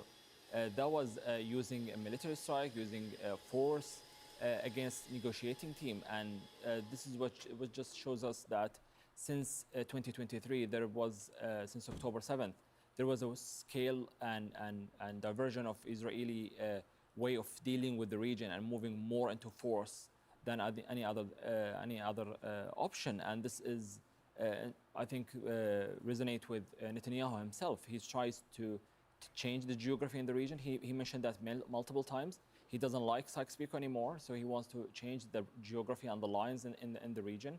Also recently, when he welcomed the Indian Prime Minister, he talked about the alignments. It was his way of reading the region. He believes that the region is shaping up in a way that there is Iran team, and there is the Sunni team, and there is Israeli team. So he's trying to push the region for more of these alliance building in order to include more countries maybe on the Israeli team. And it's not just Abdullah who's saying that, Gordon. That has been said by the man who was the mediator. The Oman foreign minister had some recent comments when he said the goal, he believes, of the military operation by Israel and the US is not just the nuclear issue. Part of it is to prevent the creation of a Palestinian state and weaken those who support that project. Do you share that assessment? I don't share that assessment as far as it being a U.S. goal. The sad truth of the matter is that it's not at all clear what the U.S. strategic objective is in prosecuting this war against Iran. President Trump has offered a variety of reasons, some self-contradictory. One day it's the nuclear file, even though in June of last year he said the Iranian nuclear facilities were obliterated, quote unquote. Another day it's to protect the protesters, even though the protests were brutally suppressed by the regime in January. Another day, it's a more limited option of objective of sinking the Iranian Navy. So it's ever shifting and menu of rationales. Okay, Gordon. None of which have Gordon, thank you. Convinced the United States people. Gordon, thank you very much. Gordon Gray. Yeah, because Trump's and full of shit. He's always been full of and shit. Mohammed Salah, Since the our guests on 1980s. Inside Story. Much of the world's attention may have moved on from Gaza. The coverage of what happens there is still a priority for Al Jazeera, with regular reports from our teams on the ground and further analysis on our website, aljazeera.com. As ever, we'd like to hear what you think. Go to our Facebook page. That's facebook.com/AJ Inside Story. Or post your comments on X. There we are, at AJ Inside Story. I'll be back here again very soon. Until next time, for me, James Bays, and all the team, stay safe and well. Bye-bye for now.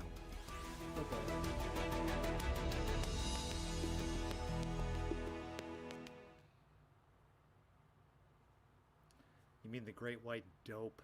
The United States military began major combat operations in Iran. We are not joining the US and Israeli offensive strike. The position of the Spanish government can be summed up in 4 words: no to the war. I have condemned the massive military strikes by the United States and Israel, and I also condemn the subsequent attacks by Iran. The attacks on energy facilities that has happened on both sides is a dangerous precedent. It will cause repercussions throughout the world. We can now see a regional conflict with unintended consequences. Stay with us for the latest developments on Al Jazeera. Can you really bomb a political future into existence? I don't think that's what we're trying to do. I think the objective here is to destroy the instruments of Iranian state power. Upfront tackles the big issues, only on Al Jazeera. That would precipitate an attack against American forces. To prevent Iran from getting nukes. There is no coherent strategy, and you can see that's reflected in the media coverage. Many American media see it like a video game. From the graphics on the screen to who they speak to, war for them is big business. We saw this exact same pattern happen in Gaza. The same lazy, flattened reporting that we saw in Gaza when it comes to the war on Iran. The Listening Post decodes the media on Al Jazeera.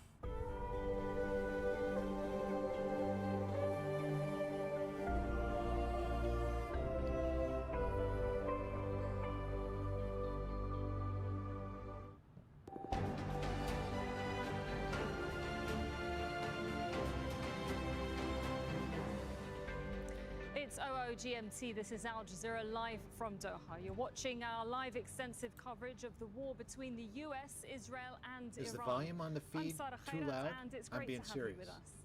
US and Israeli airstrikes pound areas Can you across hear me now? Iran. Multiple sites in Esfahan province are hit, killing at least 15 people. Iran's retaliatory missile attacks on Israel causes damage. In some areas, at least 7 people are injured in the port city of Eilat. The Iranian Revolutionary Guard warns people across the Gulf to evacuate areas near Let me know when the oil volume's ports. better, shit poster. I'm being Israel serious. launches more strikes in You can take southern the piss out of Lebanon me with anytime you growing want, but concerns just of let a me know. possible ground Okay, you can invasion. hear me now? A little bit better? All right, great. US President Trump's Donald a big, Trump says fat allies fucking who loser rely and on a oil pedophile. transiting through the Strait of Anybody that Hormuz supports must him's a help beta to cuck keep it bitch. open. Did you hear And that? after Friday's missile attack on the US embassy in Baghdad, all American citizens are urged to leave Iraq immediately.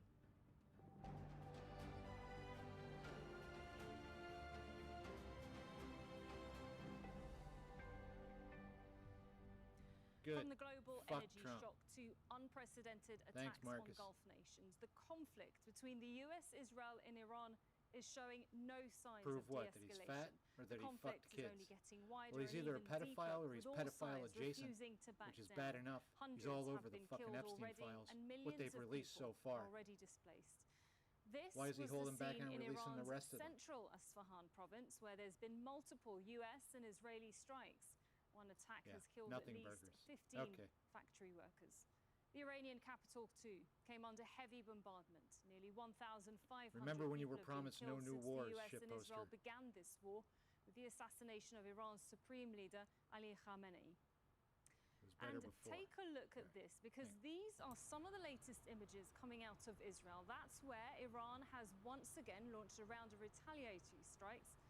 Hey Marcus, let me know if, when it's okay now. I've got the mic volume higher than the video volume. In the US, after bombing Iran's most important oil hub, Kaj Island, I'm not disagreeing with you, US shit President poster. Donald Trump now says that allies who rely on oil moving through the Strait of Hormuz must secure its passage. He says some countries are sending warships, but he didn't provide details. Obama and Biden should have both released the files, but they didn't. It's a multi-party thing.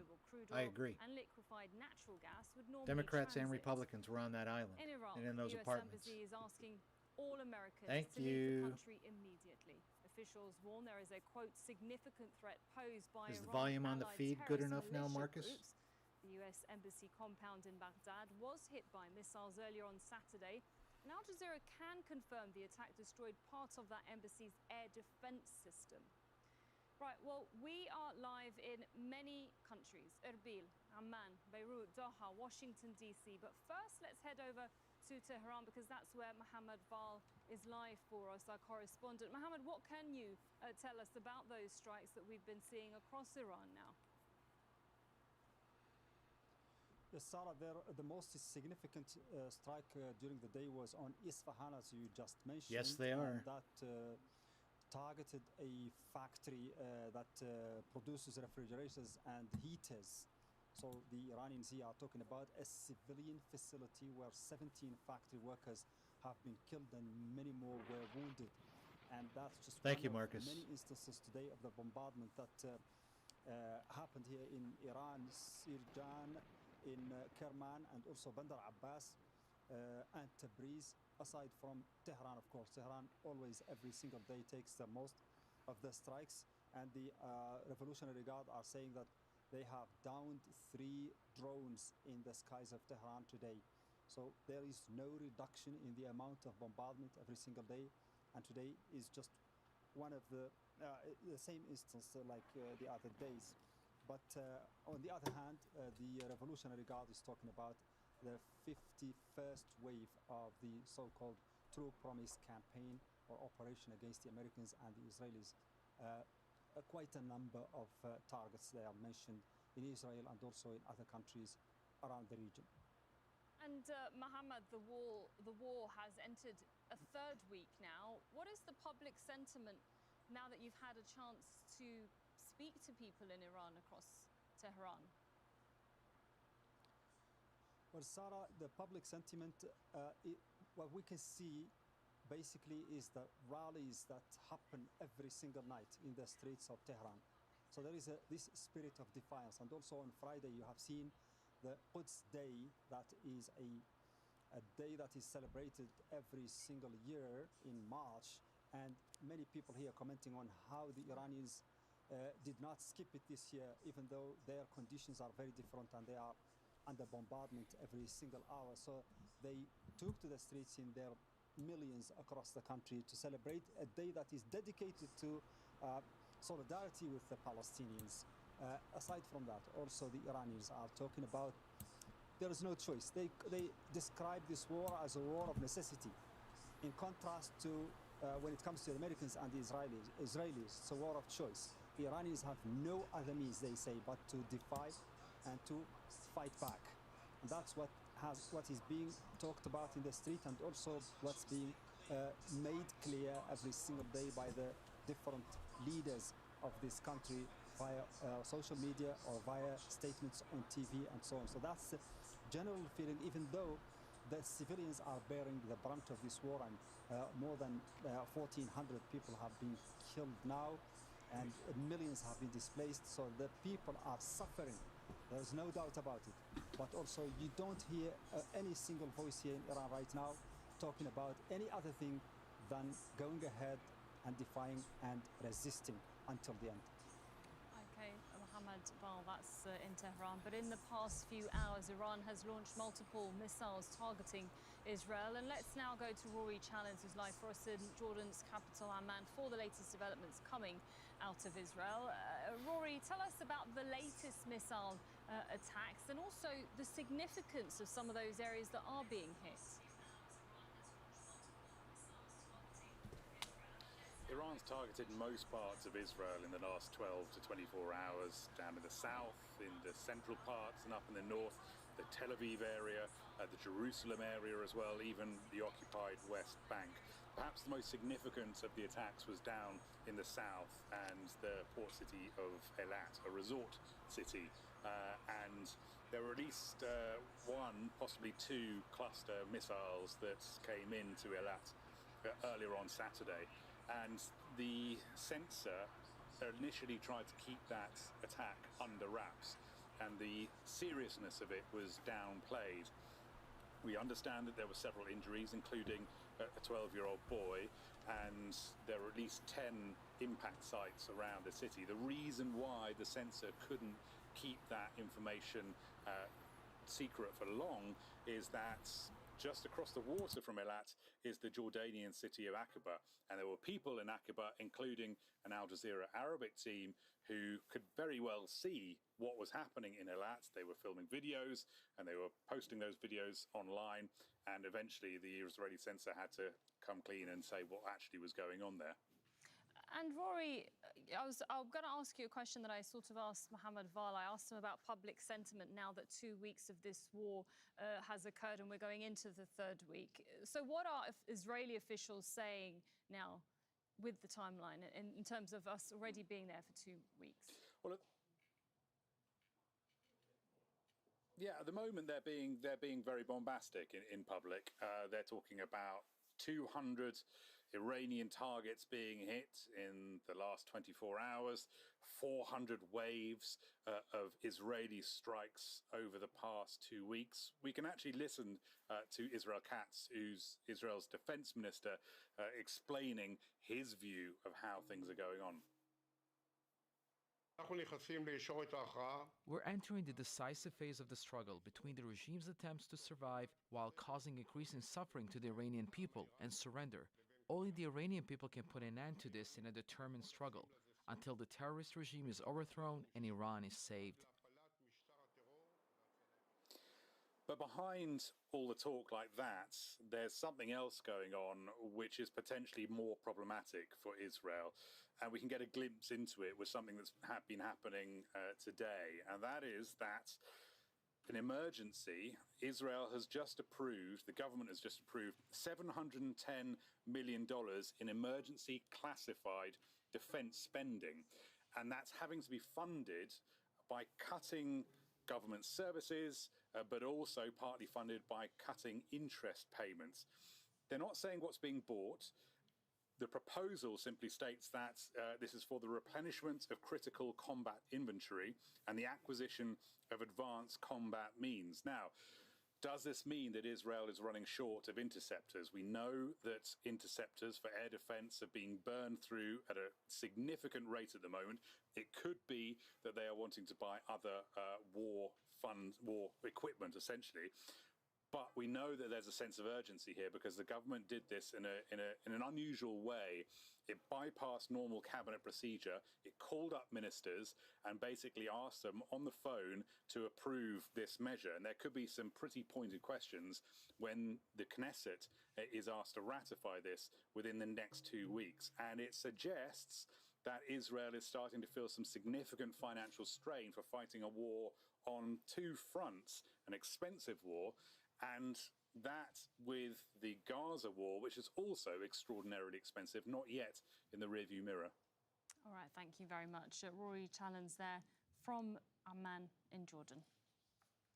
Now, more Israeli military movement has been seen in southern Lebanon. Several tanks have been moving around the border area on Saturday, and this comes after Israeli attacks killed more than 30 people in separate airstrikes, including medics and nurses. In recent days, Lebanon's government has expressed a desire to hold direct talks with Israel to ease tension and stop the fighting with Hezbollah. Meanwhile, Israeli forces continue to launch airstrikes across the rest of the country, and most attacks on Saturday have been focused on the south. The army says it's targeting locations that are linked to Hezbollah. This is the aftermath of an Israeli attack on the town of Ghassaniyah. Buildings and residential homes have been destroyed in attacks on the south, leaving thousands of people displaced. And in nearby Sidon, 4 family members were killed in an earlier Israeli airstrike.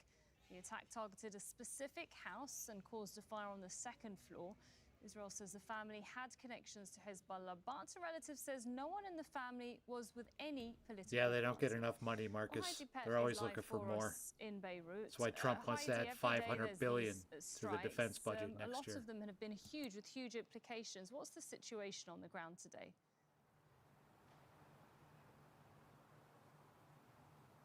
So as you mentioned, there has been a large concentration of airstrikes in the south of Lebanon. We've actually just had an update in the last half an hour from the Ministry of Health that one strike in a neighborhood of Nabatea, that's one of the cities in southern Lebanon, has killed 7 people, 4 of them children, and has injured 5 others. And we're seeing this pattern of these strikes, direct hits on residential homes, levelling these buildings, and indeed the one that came in just before midnight last night, which hit a primary healthcare facility, killing 12 medical workers, doctors, nurses and paramedics. We have seen a number of attacks on healthcare workers over the last 2 weeks. The total killed is now 31, which has been condemned on Saturday by the World Health Organization, who's been keeping track of that toll, as well as authorities here inside Lebanon. Now, we're getting reports that there is, increased activity, clashes along the border region. Hezbollah has announced in the last hour or so in their daily roundup of operations that they launched 47 operations against Israel today. So that's rocket fire. They said there are about 30 rocket launches, 4 drone attacks targeting Israeli troops operating in and around that border area. But also we've seen this pattern that since they've issued their own, and that, of course, is in response to these forced evacuation orders that Israel has ordered over large swathes of Lebanon, the whole Beirut southern suburbs, and everywhere south of the Zahrani River, which means that hundreds of thousands of people are displaced here in the country. It has been raining for the last 2 days. There was a sandstorm today, and there are still thousands of people sleeping on the streets. So we've got a military confrontation happening in the south, but a dire humanitarian situation across the rest of the country. Yeah, and of course, because of that dire humanitarian situation, there has been international calls for diplomacy to end the fighting in Lebanon. Are we any closer to that option in terms of returning perhaps to a ceasefire or even any talks?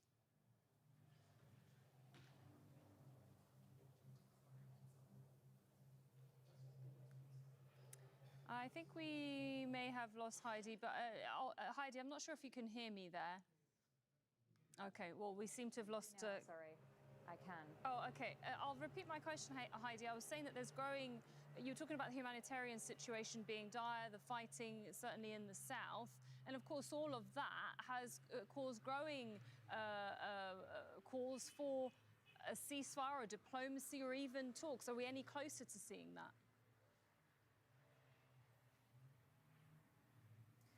I mean, who knows if we're any closer, but certainly there has been a flurry of activity, particularly from the Lebanese and the French. So the Lebanese government has reportedly formed a negotiating team. They have signaled that they are open to direct talks with Israel, which is hugely significant for a country that has been technically in a state of war with Israel for decades. But on the French side, they are reportedly working on a plan that would involve Lebanon eventually officially recognizing the state of Israel. Again, a very, very significant development if that were to take place. The other parts of that plan reportedly include a return to the ceasefire, which was negotiated at the end of 2024. In fact, a return and an enforcement of a ceasefire that was arranged and mediated and officiated by the UN with that resolution at the end of the 2006 war. So recommitting to disarming Hezbollah and Israel actually abiding by the terms of the previous ceasefire and withdrawing from the positions that it had held in southern Lebanon in violation of the 2024 ceasefire. Now, the French Foreign Ministry has come out in the last couple of hours and denied those reports, saying there is no French plan. They are merely supporting the Lebanese government's efforts and their openness to direct talks, and that the French are willing to facilitate that.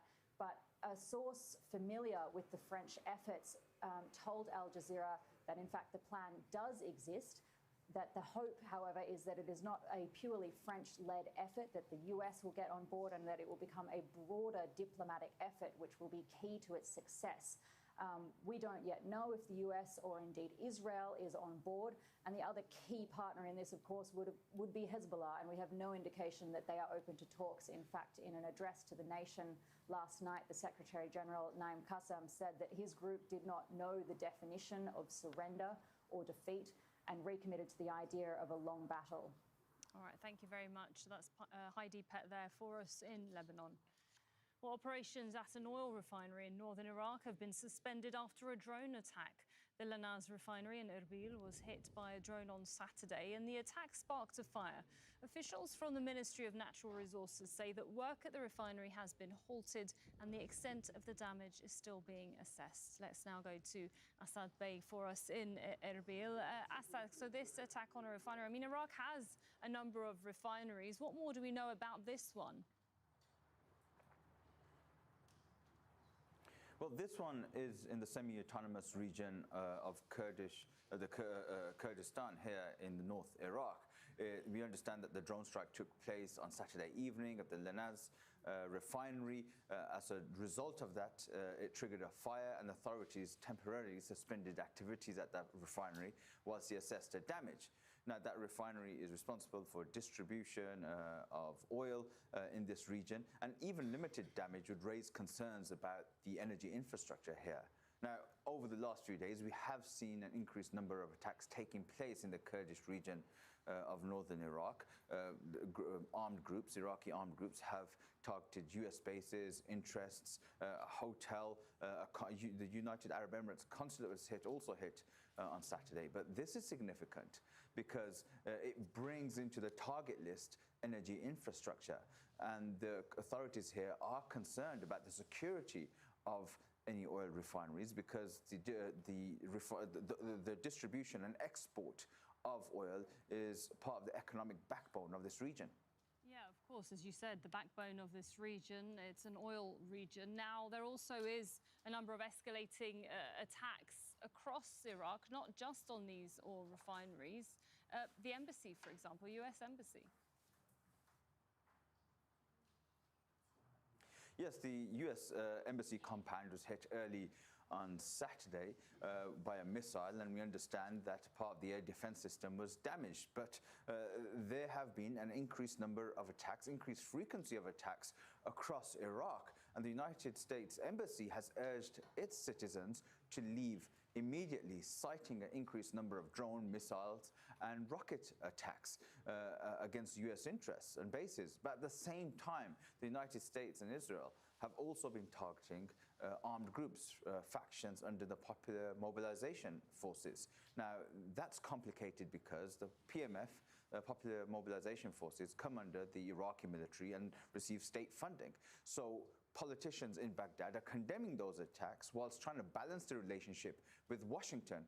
Whereas here in the Kurdish region of northern Iraq, they're calling on Baghdad to rein in those factions and condemning those attacks. So just to remind our audience, Iraq is the only country that's faced attacks from multiple sides in this conflict, from the United States, from Iran, and those armed groups inside Iraq within its own borders. So it's a very difficult balancing act for Iraq, and they don't want to be a part of this conflict or any military escalation. But the reality is that they already are a part of it because of all these attacks taking place across the country.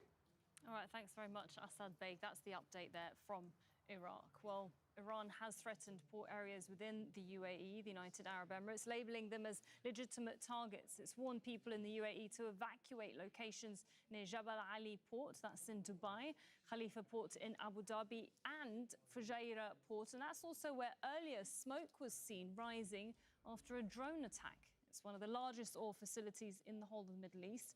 And it's also an important location for refueling ships. Now, Malik Trainer is live for us in Doha. Malik, I mean, a lot of these places, including oil and gas, are the bread and butter of this region. Give us an update on those strikes and what it's been like for the GCC on Saturday. That's right, Sarah, the lifeline, the backbone of the economies here in the Gulf. And this is something that, Gulf countries have been warning about, the escalation of this conflict. So what we saw the smoke at the Fujairah port, a vital port for the UAE. They said that, according to their media office, that was because of debris that fell from an intercepted drone. But we've seen an array of attacks across the Gulf. Here in Qatar, the Ministry of Defense said that it intercepted a number of drones for ballistic missiles. Earlier in Kuwait, the international airport was hit and their radar was damaged. I think it's really important to note that the Iranian media state agency said that they weren't involved in that attack. It could possibly be from groups aligned with Iran from Iraq, but we can't confirm that at this point. And before that, the Kuwait military said that they detected 7 drones in their airspace. They targeted 3, but 2 of them fell in the Al Jabr air base. That's also where a U.S. base is located. 3 servicemen were injured. In Saudi Arabia, a wave of drones were launched, many intercepted in the eastern district, some near the Al Shaiba oil field. They also intercepted 6 ballistic missiles. What we're seeing is an escalation, a widening, a clamping down of all these sides. And that's something here that nobody wants to see. We've seen statements from various countries across the Gulf, and there's 3 things that they've been talking about. The first is condemnation of these attacks. The second is a de-escalation. Nobody believes that a military solution is the right solution or a solution at all. And the third is calling for negotiations, dialogue. They want people to get on the table, negotiate a deal, something that will step forward for peace and stability in the region. I think that's something that across the Gulf people want to see. And I think as prices of gas, go up, that's something that people around the world want to see as well. Okay, thanks. That's the update there across the GCC from Malik Trainer here in Qatar. Well, US President Donald Trump signaled he's not ready to end the conflict with Iran at this stage. And in a wide-ranging interview with NBC News, he said he is not prepared to strike a deal with Tehran, saying the current terms are not good enough yet, adding that any terms will have to be, quote, very solid. Trump also claimed that US strikes on Kharj Island totally demolished most of the island and that the US, quote, may hit it a few more times just for fun. Well, John Holman is live for us in Washington, D.C. John, I mean, incredible to say that it's just for fun. What can you read into Trump's comments on this? I think when he's talking about a deal, he wasn't adamant that he won't make a deal. He's signalling that what's on the table isn't good enough already. Iran has repeatedly saying that they're not at that point yet to make a deal. So we've only got President Trump's word for it that those negotiations are happening at the moment. It was suggested to him that part of any deal would have to include Iran abandoning its nuclear ambitions, and he agreed that that would have to be part of it. So he had quite a lot of other things actually to say in this interview. We haven't got the transcript, obviously, but we do have the article on it. He said that when asked about Iran's new supreme leader, he cast doubt on whether he's even alive because he hasn't been seen or heard from since he took power. In the statement that was from him was read out by a news anchor rather than him himself, obviously, in Iran. Pete Hegseth, the Secretary of War, as he likes to call himself, said on Friday that the new Supreme Leader was wounded and likely disfigured. He didn't give any other additional evidence for the disfigured remark. In terms of weapons, President Trump said that the US had knocked out the manufacturing of missiles and drones, or almost knocked it out. Within 2 days, that would be completed. I guess that's quite significant for him because almost for the first time, he said in a social media posting earlier in the days that even though, in his words, the US have been decimating Iran's capabilities, military capabilities at 100%, they could still lob missiles or move drones to attack. So he obviously feels that at least the production of that is well on its way to being stopped. Iran is said to have a lot of drones already made and in storage, obviously. In terms of gas prices, what a lot of people are worried about here and around the world, linked in with the prices of oil, he said that's all right, that will go down as soon as this conflict is over. That's not true. John, the president gas has prices also aren't coming posted down. on Truth Social, as he does every day now, that Trump's countries an around idiot. the world that receive oil through Hormuz Strait must take care of that passage. And he says, and we will help. Is this being touted, do you think, by him as his plan, or one that those countries that you mentioned could be on board with? Yeah, he mentioned some countries on Truth Social. He mentioned China. He mentioned South Korea. He mentioned France and the UK, a few of them. And he talked about that also in this interview. He said that other key countries are not just committed, but they think it's a great idea, but he didn't want to name them.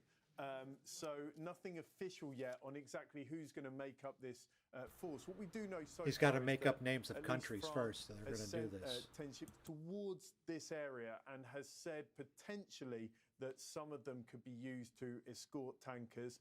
The US Treasury Secretary also said that this is something that the US has been planning for and looking to do, a coalition of international partners that can escort ships, but he wasn't ready to give a timeline on when exactly that could happen. So it isn't just President Trump spouting this on social media. It is something that other US secretaries and officials seem to be thinking about, but again, no names. Also on the Strait of Hormuz, what he said was that he didn't know if it was mined, but they were minesweeping it, as he said, strongly to try and get rid of these. One last thing, Sarah, he said about Russia that perhaps they're giving information to Iran about the location of US positions and perhaps not.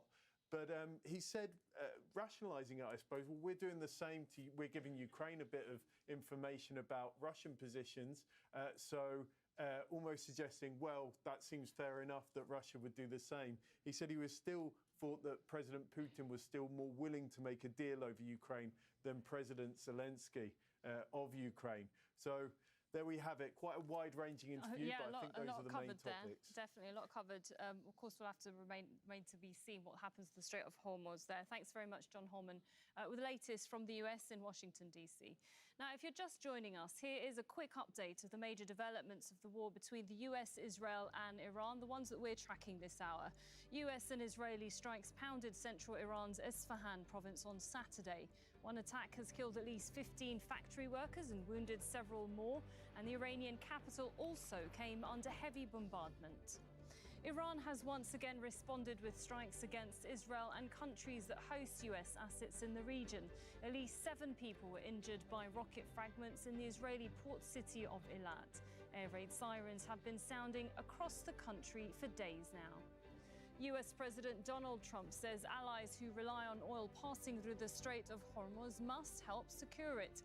Iran has threatened to set fire to any vessels using the key passage. Trump says some countries are sending warships but didn't provide details. You got it, Marcus.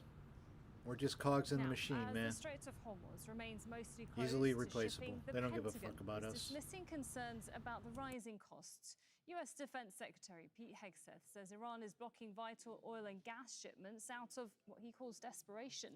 As for what might happen there next, well, Trump administration officials are sending conflicting messages, as Patty Colhane reports for us from Washington, D.C. Repeated videos show the clear danger for ships trying to get through the Strait of Hormuz, causing a drastic drop in shipping through the narrow waterway.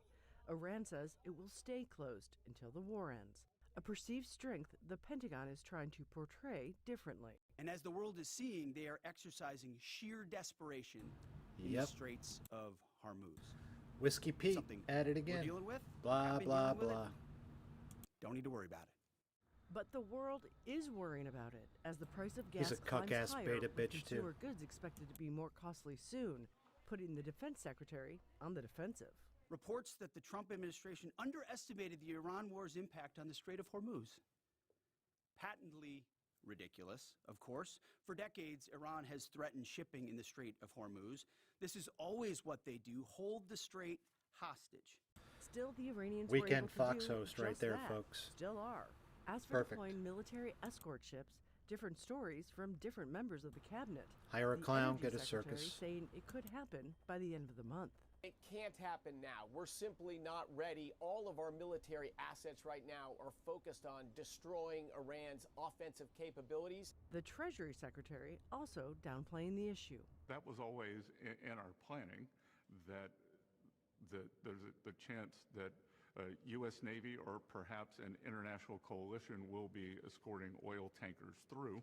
There are, in fact, tankers coming through now, Iranian tankers, I believe some Chinese flag tankers have come through, so we know that they have not mined the straits. The defense secretary also says there's no evidence mines are being placed, but several media reports citing unnamed officials say the U.S. does in fact believe mines are being placed in the strait. And there is also a continued concern about shore-fired missiles, which the chairman of the Joint Chiefs of Staff says is still very much a threat. We've made progress, but Iran still has the capability to harm friendly forces and commercial shipping. And our work on How can they be effort launching missiles? continues. Trump says we decimated and obliterated their military. It could mean continued delays Someone want to through the explain? critical strait long after the war is over. Patty Culhane, Al Jazeera, Washington. A new US poll shows that many Americans are worried about the military strikes on Iran. The survey by Quinnipiac University finds 53% of voters oppose the attacks, while 40% support them. There's also strong opposition to sending soldiers. Nearly three-quarters say they don't want US ground troops sent to Iran, and more than three-quarters believe the conflict could lead to a terrorist attack inside the United States, and many also fear higher oil prices. Now, the poll also shows mixed views about Israel. 44% say the United States is too supportive of Israel, while the same number say the level of support is about right. Let's now speak to Rina Shah, a geopolitical advisor and strategist and the founding principal of Vental's Strategic Advisory Group. She's also former senior It's closed, Republican Marcus. It's not closed. It's advisor. closed. It's not From closed. We Washington, obliterate DC. it. We Thank you, re-obliterate once it. again, Blah, Rina, blah, blah, for blah, speaking blah. to us here at Al Jazeera. Now, the vast majority of congressional Republicans are publicly cheering the war, but it seems privately many are worried. So as we now see the war expanding 2 weeks already, are divisions, do you think, in the party also expanding over this war?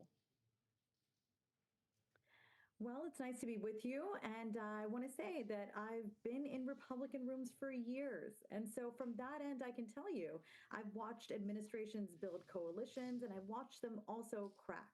What we're seeing right now isn't just policy disagreement. It's a genuine tug of war inside Trump's inner circle over this war in Iran. On one side, you've got the hawks who want to finish what they started, which is, put on regime pressure, have full dominance in the Gulf. On the other side, you've got voices that are closer to the original America First instinct. Folks like Vice President J.D. Vance, who are signaling daylight here. They're saying this could drag on and it could cost us politically and hand the midterms to the other side. So it's not chaos. It's just classic Republican tension between decisive action and avoiding quagmires. Right, and you just mentioned Trump's America First, and that's what got Donald Trump elected in the first place. But we're seeing, though, the complete opposite, it seems here for many. Do you think the Republican Party risks losing voters moving forward if this war is prolonged? And could it hurt Republicans in November's midterm election, for example? Oh, without a doubt. Republican voters sent a strong message to Washington that they no longer wanted nation building abroad. And so what you're seeing within the Republican Party right now are sort of three different camps. The first is neoconservatives, folks like Senator Lindsey Graham. And then you've got in the second camp, folks like Vice President J.D. Vance, who again is showing his distance and how divergent he is in his views on this from his very own president, his own boss. And then thirdly, you've got, again, people who really consider themselves at some point allies with President Trump. And they really oscillate somewhere between Make America Great Again and America First. But they are unique in that they are people like Tucker Carlson or Candace Owens. These people are also known to embrace conspiracy theories. They are the third camp. So I'll just say this, the fracture really boils down to one question. Is this a quick surgical operation to neuter Iran's nuclear ambitions and proxies, or are we sleepwalking into another long, expensive entanglement? Right. And Trump sold. Yeah. And you actually hit the nail on the head there, because I was going to ask you, for Republicans that are at this moment supporting it, is that support guaranteed over the long term if the war does continue because Trump remains committed to it, for example? I'll put it this way. Trump sold no forever wars as a slogan, but also as a promise. But Iran is not folding like some expected here. And namely the president. He thought Iran would just fold immediately after we took out Khamenei and thought that the people would take to the streets. And as he put it in that first couple of days, that it's up to the Iranian people to determine in their future and to form their own government almost. That naivety, I think we see now how really it's hurt the president, because again, the polls are reflecting this. But the resilience of this Iranian regime hitting back at American bases, again, threatening Hormuz, it has forced a real rethink here in Washington. Insiders within the Republican Party are split because the easy victory narrative from February is colliding with this March reality we have now. Higher oil prices, allied jitters, and a base that is asking, wait, this is what America first looks like? And speaking of his base, I wanted to ask you about his MAGA base. Every day we hear Trump's rationale about going to war, selling it as an American win already. Are his MAGA base convinced, do you think? They are absolutely not convinced, because this was a core issue to the base. You hear, again, people like former Congresswoman Marjorie Taylor Greene saying that this was a genuine betrayal. You've got so many people turning on this president that were his own just mere weeks ago.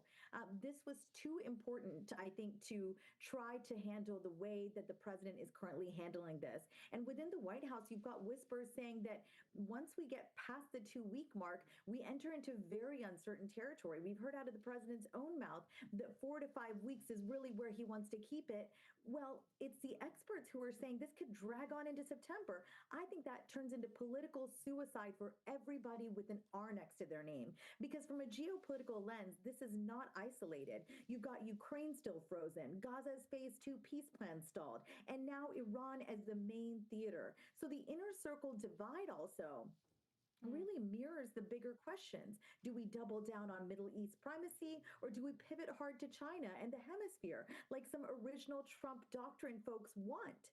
I think the hawks here see Iran as the linchpin to reshaping the region. The skeptics, though, they see it as bleeding resources when we need them elsewhere. I'll just say this. I've seen this movie before. Good intentions meet hard limits, and suddenly everyone's rewriting their memos.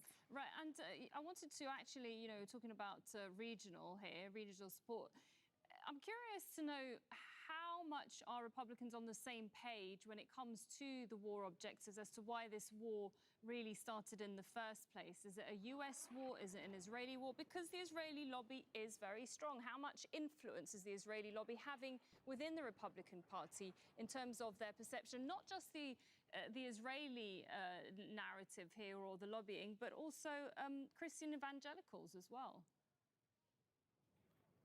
I feel very confident saying that we would not have gone for this if it weren't in partnership with Israel. This was seen as the US and Israel in tandem achieving the goal of toppling this regime, the largest state sponsor of terrorism.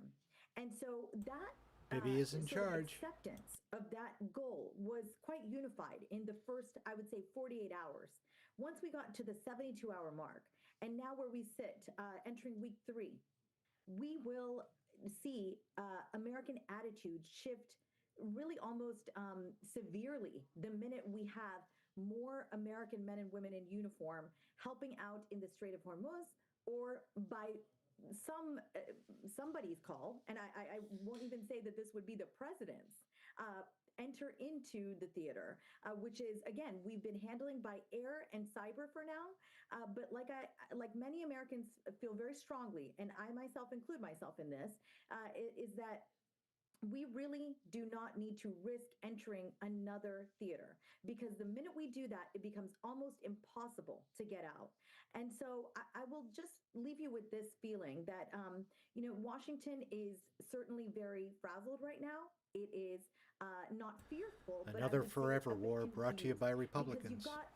Sorry, but true. And these aren't just personality clashes. They are about the soul of the Republican foreign policy after the year 2024. And if the war drags into summer without clear wins, the fractures widen. Midterms get ugly. 2028 positioning starts early. So Trump thrives on decisiveness. We know this. But right now, his own team is debating what decisive even means. And like I said, as someone who's been inside the party, I'll tell you, unity holds when victories are quick. When they're not, that's when the knives come out. That's when things can drag out.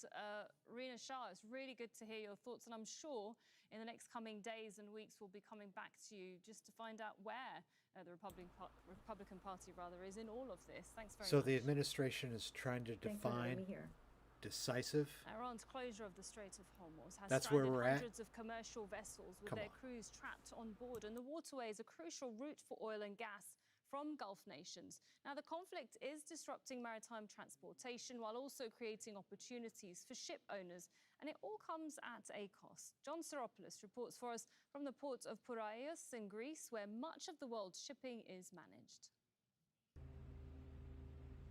A ship ablaze in the Gulf, filmed by a Greek merchant mariner on his phone. This is the danger facing the crews of about 300 commercial ships trapped in the Gulf, because Iran won't allow the vessels to pass through the Strait of Hormuz.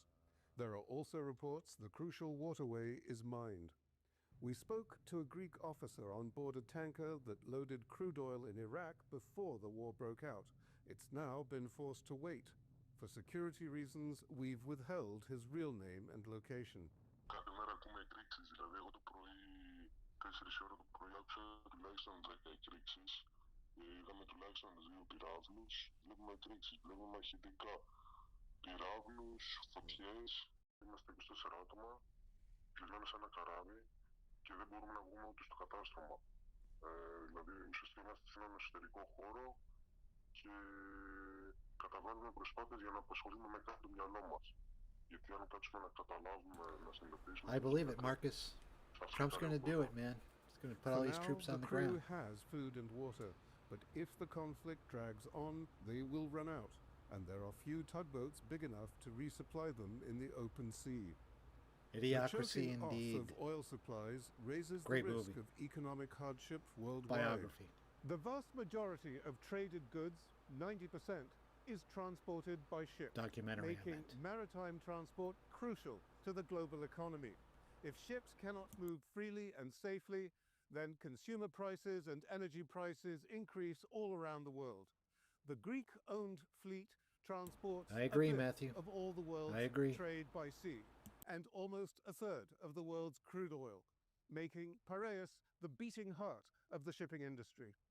Ship managers here say oil prices and hiring rates for very large crude carriers, or VLCCs, shot up even before the strait was closed. The price of the freight was 3 to 6 times higher than the prevailing market price before the commencement of the war. While a VLCC was getting something like 120,000 per day, then after that they got 600,000 per day, 570,000 per day.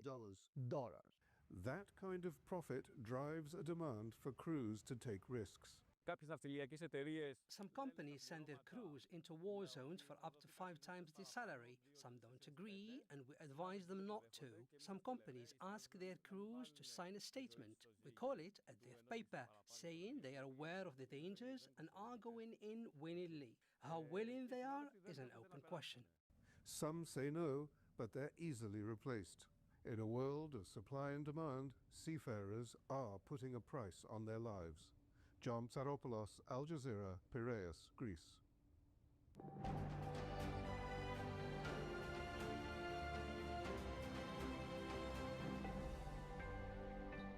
Now let's take a look at other stories making global headlines. In Gaza, thousands of wounded Palestinians are struggling to access the medical treatment they need after 2 years of Israel's genocidal war. Remaining hospitals can only provide limited care, and many patients require specialized treatment abroad. But with crossings largely closed by Israel, their chances of recovery are fading.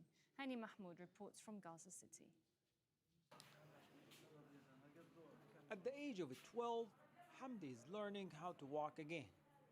He was severely injured during Israel's war. Now, much of his day is spent in physical therapy sessions. Every day he watches kids playing football and starts crying. He asks me, why am I not like them? Why can't I walk? Doctors say early and intensive treatment is critical for patients with severe spinal and nerve injuries. But more than 2 years of Israeli bombardment have decimated Gaza health system. We bring him here for physiotherapy while we wait for approval to travel abroad to remove the shrapnel from his body. Doctors say that if he can have the surgery, there is still a chance he could walk again. Even though Hamdi has permission to leave, he is trapped in Gaza because the Israeli military has shut down the Rafah crossing. After a long wait, we finally managed to get him a referral for treatment abroad, but then the crossing closed. Even with a specialized treatment, recovery can take months, sometimes years. 6 months into the ceasefire, thousands of wounded Palestinians, many of them as children, are still waiting for medical evacuation. Inside this hospital, hundreds of patients are waiting desperately for medical evacuation. Doctors are saying advanced rehabilitation is crucial for patients recovering from spinal injuries. But as long as Gaza remains closed, Hamdi and his family are left waiting, and his chances of walking again fade away. Hani Mahmoud, Al Jazeera, from Gaza City, Palestine. Nigeria is facing a hunger crisis. Attacks by armed gangs have displaced many farmers, and droughts have severely reduced food production. A weak currency and international aid cuts are making the situation worse. Ahmed Idris reports from Abuja. At markets like this, smaller purchases are evidence of the difficulties Nigerians face every day. Many food items remain out of reach for families. If you want to eat 3 times in a day, you may not have a save. A save is at the end of the month, so we just try to manage ourselves with the little that we are having. Traders say they aren't to blame. High transportation and other costs are responsible for higher food prices. Analysts warn the agriculture industry is in crisis. Attacks by criminal gangs have forced thousands of farmers off their land, and the cost of seeds and equipment are beyond the reach of those who remain. At the same time, prolonged drought and extreme heat are leading to smaller harvests and herds of livestock, reducing food supplies even further. Recently, we have noticed that farmers are now reluctant to go back to the farm to grow, especially in this dry season, simply because the dry season agriculture is more expensive. Aid agencies warn about 35 million Nigerians, mostly in the north, face severe food shortages. Humanitarian aid cuts have worsened the situation. In Africa's most populous country, the consequences of inflated food prices stretch far beyond empty plates. When families or households spend nearly everything they earn just to eat, school fees, rent, and healthcare quickly become unaffordable. Although official data shows food inflation has fallen to single digits for the first time in 14 years, the relief is barely evident. Because Nigeria imports much of its food and equipment needed to grow it, a devalued local currency has pushed up prices while reducing people's purchasing power. Across the country, families are coping the only way they can: smaller portions, skipping meals, and turning to cheaper, often less nutritious food. The government is stepping in, distributing staples such as rice and maize. The only option for us is to ensure that our people, especially vulnerable and less privileged, have something to take for their needs of day-to-day needs of their lives. But analysts say although such intervention helps, it's not sustainable. Ahmed Idris, Al Jazeera, Abuja, Nigeria. In the last year, at least 80 fishermen have gone missing in Ecuador's Manabí province. Many are believed to be the victims of so-called pirates. The country has seen an unprecedented security crisis involving criminal gangs off its coast. Last year was the most violent so far, with more than 9,000 murders registered the highest per capita of any country in Latin America. Well, our Latin America editor Lucia Newman reports from the city of Manta, and a warning, her report does contain distressing images. An air of excitement when fishermen return to shore to unload their catch in Manta, on Ecuador's Pacific coast. Swordfish, albacora, mahi-mahi. This has been a good day. But spending days and even weeks at sea to guarantee a good catch is no longer the challenge. High-ranking anti-narcotics police tell us that this ocean has become dangerous, and they're not referring to the current or to rough seas. This, they say, is a kind of lawless world out here where there's no one to protect small fishing vessels from extortionists, from drug traffickers, and especially from modern-day pirates who think nothing of stranding the crew out here in the middle of the ocean after they've stolen their catch, and especially what they really came for, their motors, which for most fishermen are worth a fortune. This crew of 3 are third and even fourth generation fishermen, and tell me they don't dare go out as far as they used to. You know when you go out, but never if and when you will come back, especially now with the pirates. You don't know if you will return.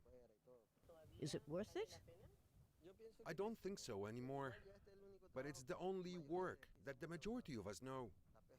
The pirates, they say, have no pity. The pirates grab the fishermen and they put them in there, they lock them all in here. With a lock, they can't get out and they end up suffocating to death. Outside this house hang the shoes of 25-year-old Jefferson Mero. His mother Maria says he and his brother-in-law haven't been heard from since January 20th. There were 4 boats, but only one returned, with 2 men. They say they couldn't find the rest, but that they saw smoke in the horizon, like a ship was burning. I am very worried about my son. He was the one who supported me, my youngest child. The province of Manabí is now Ecuador's most deadly, fueled by cocaine trafficking and feuding criminal gangs. Some of them former fishermen who've turned to drug running. The important thing is to realize that we've reached a point where this can't continue, where the state has to react and act to detain this problem. Efforts so far have fallen far short. As we leave, a new massacre at a nearby beach. 2 fishermen and 2 standers-by killed. An apparent act of reprisal by a rival gang. A scene that horrifies, but no longer surprises anyone. Lucia Newman, Al Jazeera, Manta, Ecuador. Some of the most endangered species in the US could become extinct in the coming months. That's according to wildlife campaigners. And they're blaming an executive order passed last year that declared a national energy emergency. And it's a particular worry in Texas, where many businesses rely on the area's rich biodiversity. Phil Lavelle reports from Aransas on the Texas Gulf Coast. AI is the future. Will it make them a thing of the past? The whooping crane, or the whooper, is one of the world's rarest birds, virtually extinct, and campaigners say this could finish them off. We'll also declare a national energy emergency. That energy needed for vast AI data centers, the military, factories, and farming, what the president calls the Great American Comeback. And the knock-on effect, a different potential emergency right here on the Texas Gulf Coast. Home to critically low numbers of the whooper and several other endangered species, putting wildlife and Washington on a collision course. At the heart of this is the Endangered Species Act, which has saved 99% of species under it since the 1970s. Now, President Trump's executive order rolled back some of those protections, prioritizing energy production over crucial habitat preservation. It all ties into a big election promise. We will drill, baby, drill. And there is a lot of drilling to be done here in Texas. Some conservationists are calling this a dumpster fire. They're not holding back. Is that a fair assessment? I'd say no, especially here in Texas. We've been producing oil with these cranes the whole time. Let's see. Tour guide Tommy relies on the wildlife. If the birds die, so does his business. But he's optimistic. I'm not concerned here, just because we've been doing it so long and everything's, in sync. As you can see, they're doing well. There is an important word here, and that word is harm. Previously, destroying a habitat was classed as harming the animal, which is illegal. But the executive order has changed the definition. Harm now means to physically harm the animal. Basically, construction can destroy a habitat, but if it doesn't kill the animal there and then legally, that's okay. Well, not only would we lose the cranes, we'd lose our livelihood. Back on the water, we meet Kevin, another Texan who counts on the whoopers. He is concerned about what may be ahead. If he comes in October and his habitat is destroyed, the crane won't stay. And we've really poured everything into this for the last 23 years, so it would be devastating. This is the point in the report where we give you the energy industry's response, and there it is. There isn't one. Now, we did try. We reached out to multiple people, multiple bodies in multiple parts of this state, and nobody would talk to us. And remember, this is Texas. This is America's energy capital. There is no shortage of energy industry voices here. For now, the cranes are here, and their numbers have actually increased recently, but like so many species, their safety net is gone. You dig something up or lay a board road, does it hurt a certain tiny species? Possible. But if you come back and fix it, they're probably going to be okay. America is hungry for power. Question is, who's paying for it? Phil Lavelle, Al Jazeera, Port Aransas on the Texas Gulf Coast. All right, that's it from me, Sarah Khairat. I'll be back in a moment with the latest.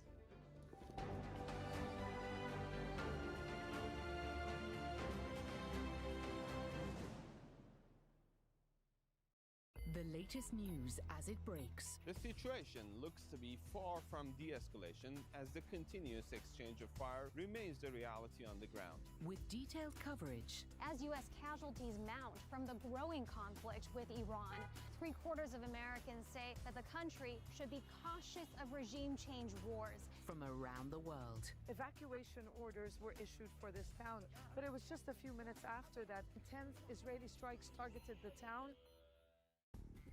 On counting the cost. From Europe to Asia, countries are searching for alternatives to Middle Eastern oil and gas. What options do they really have? Is Russia the biggest winner? Who stands to gain and who will pay the price if the war drags on? Counting the cost on Al Jazeera.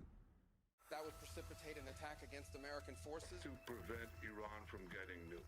There is no coherent strategy, and you can see that's reflected in the media coverage. Many American media see it like a video game. From the graphics on the screen to who they speak to, war for them is big business. We saw this exact same pattern happen in Gaza. The same lazy, flattened reporting that we saw in Gaza when it comes to the war on Iran. The Listening Post decodes the media on Al Jazeera.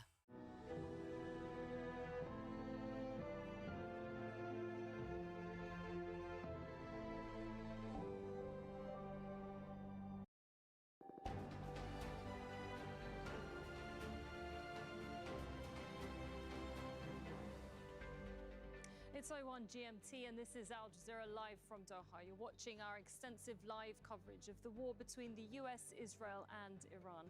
It's great to have you with us. I'm Sarah Khairat. US and Israeli airstrikes pound areas across Iran. Multiple sites in Isfahan province are hit, killing at least 15 people. Iran's retaliatory missile attacks on Israel causes damage in some areas, and at least 7 people are injured in the port city of Eilat. The Iranian Revolutionary Guard warns people across the Gulf to evacuate areas near oil ports. Israel launches more strikes in southern Lebanon with growing concerns of a possible ground invasion. US President Donald Trump says allies who rely on oil transiting through the Strait of Hormuz must help to keep it open. And after Saturday's missile attack on the US Embassy in Baghdad, all American citizens are urged to leave Iraq immediately.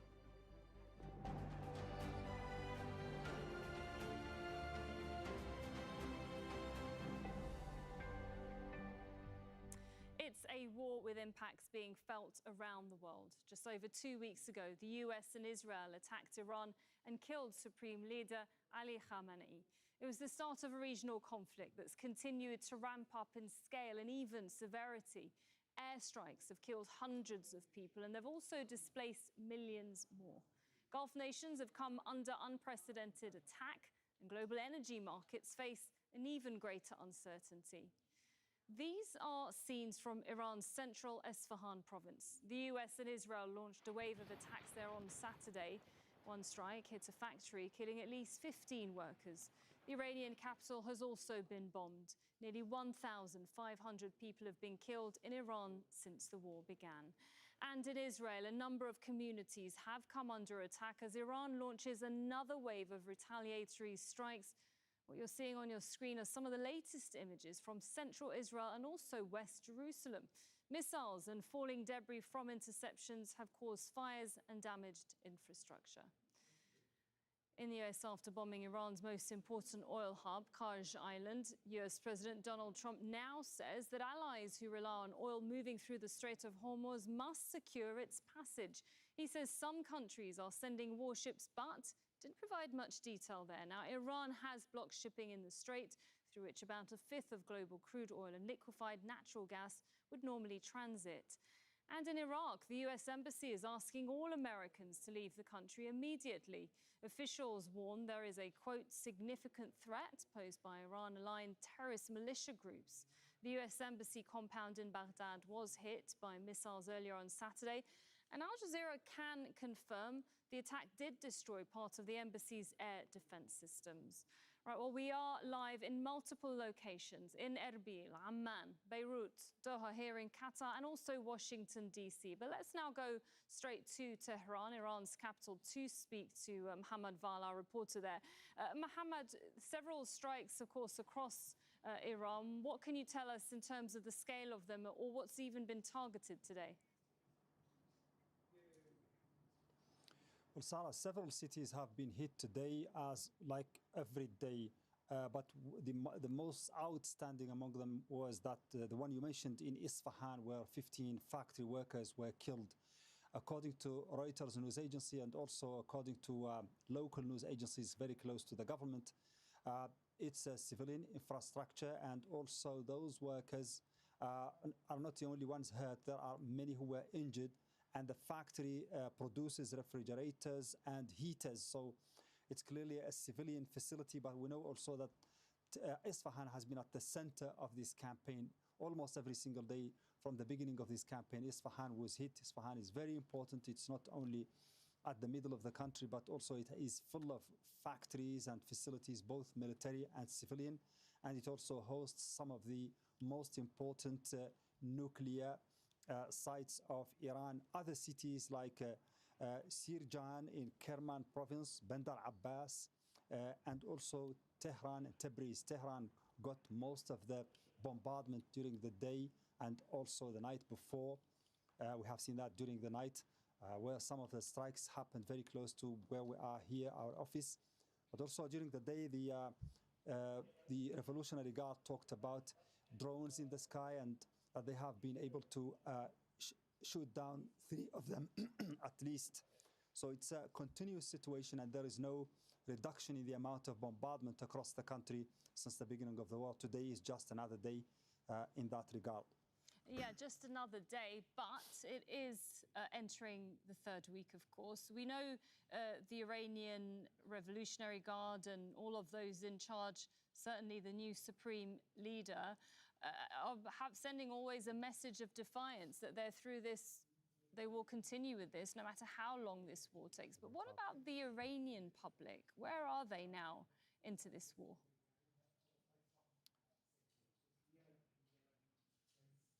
All right, looks like we may have lost connection there with our correspondent in Tehran. He was giving us an overview, of course, on what's happened. But US President Donald Trump has signaled he's not ready to end the conflict with Iran at this stage. And in a wide-ranging interview with NBC News, he said he's not prepared to strike a deal with Tehran, saying the current terms aren't good enough yet, adding that any term will have to be, quote, very solid. Trump claimed US strikes on Kharj Island totally demolished most of the island and that the US, quote, may hit it a few more times just for fun. Let's go to John Holman, who's live for us in Washington, D.C. He seems to have covered quite a few topics there. What was your sort of take from all of it? Yeah, he did. Some of the topics he's talked about before. For example, He said that gas prices are going to go, he's not worried about gas prices, they'll go down as soon as this conflict is over. That's something he's said before.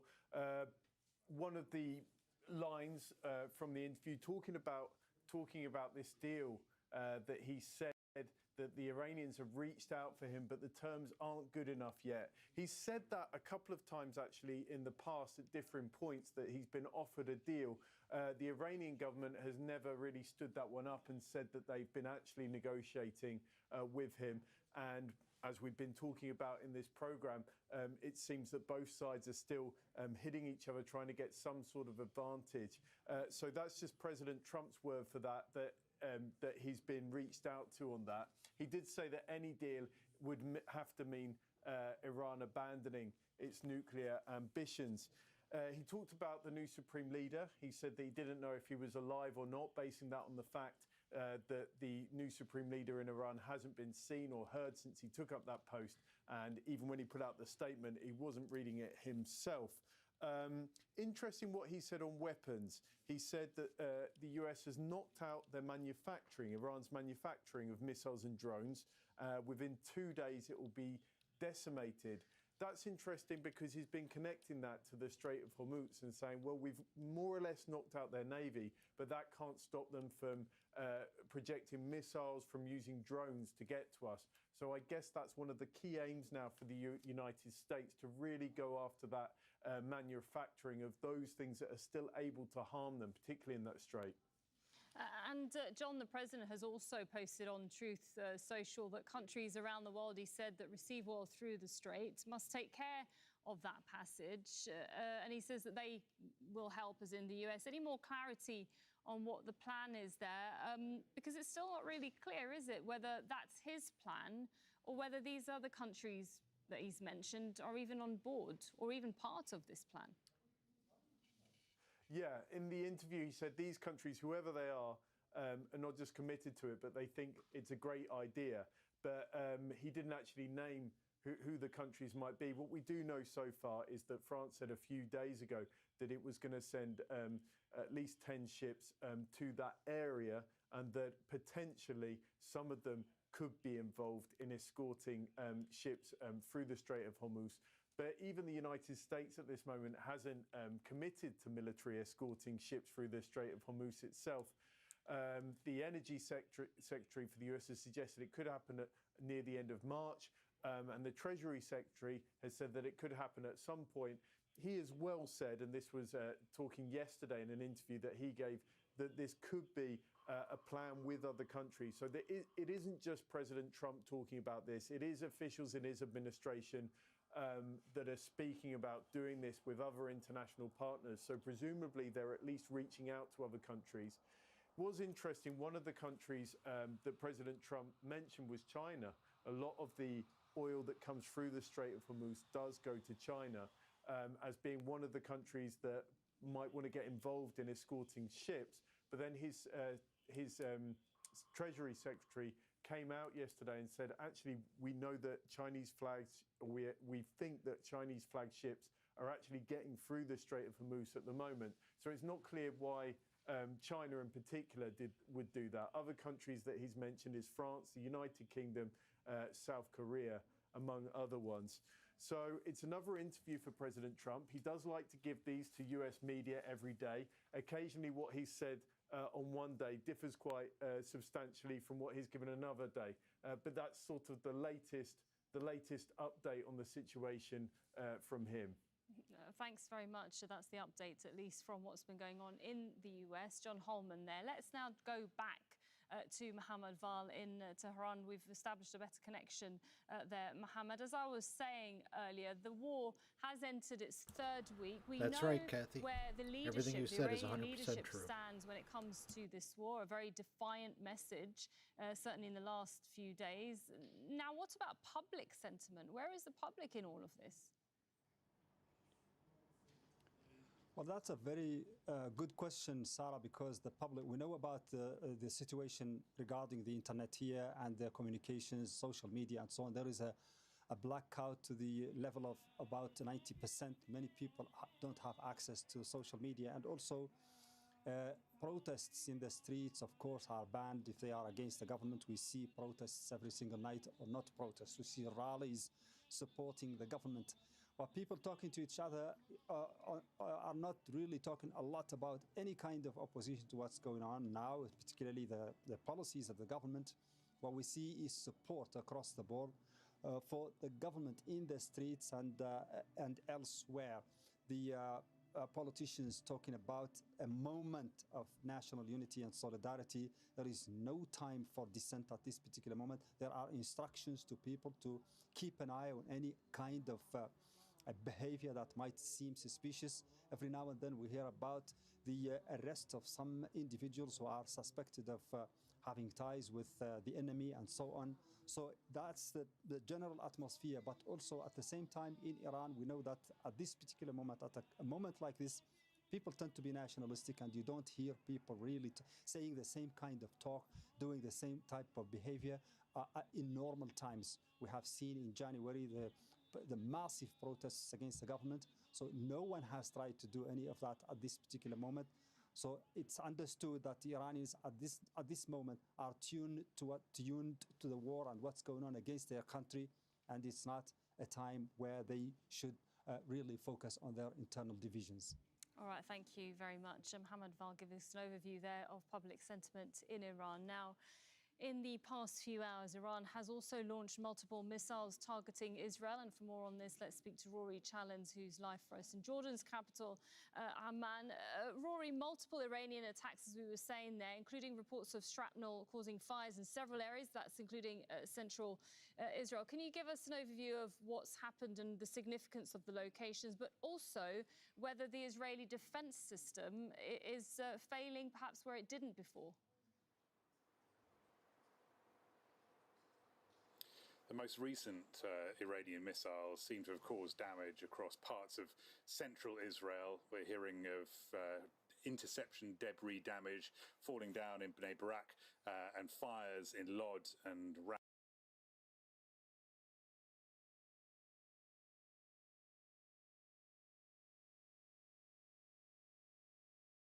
Ramla too. Those are all areas in central Israel between Jerusalem and the coastal city of Tel Aviv. And strikes have been going on over the last 12 to 24 hours in all parts of Israel, from the north, the center, and way down in the south. And actually, probably the most significant strikes over Saturday were in Eilat, right down in the south on the seafront. And we understand that a cluster munition there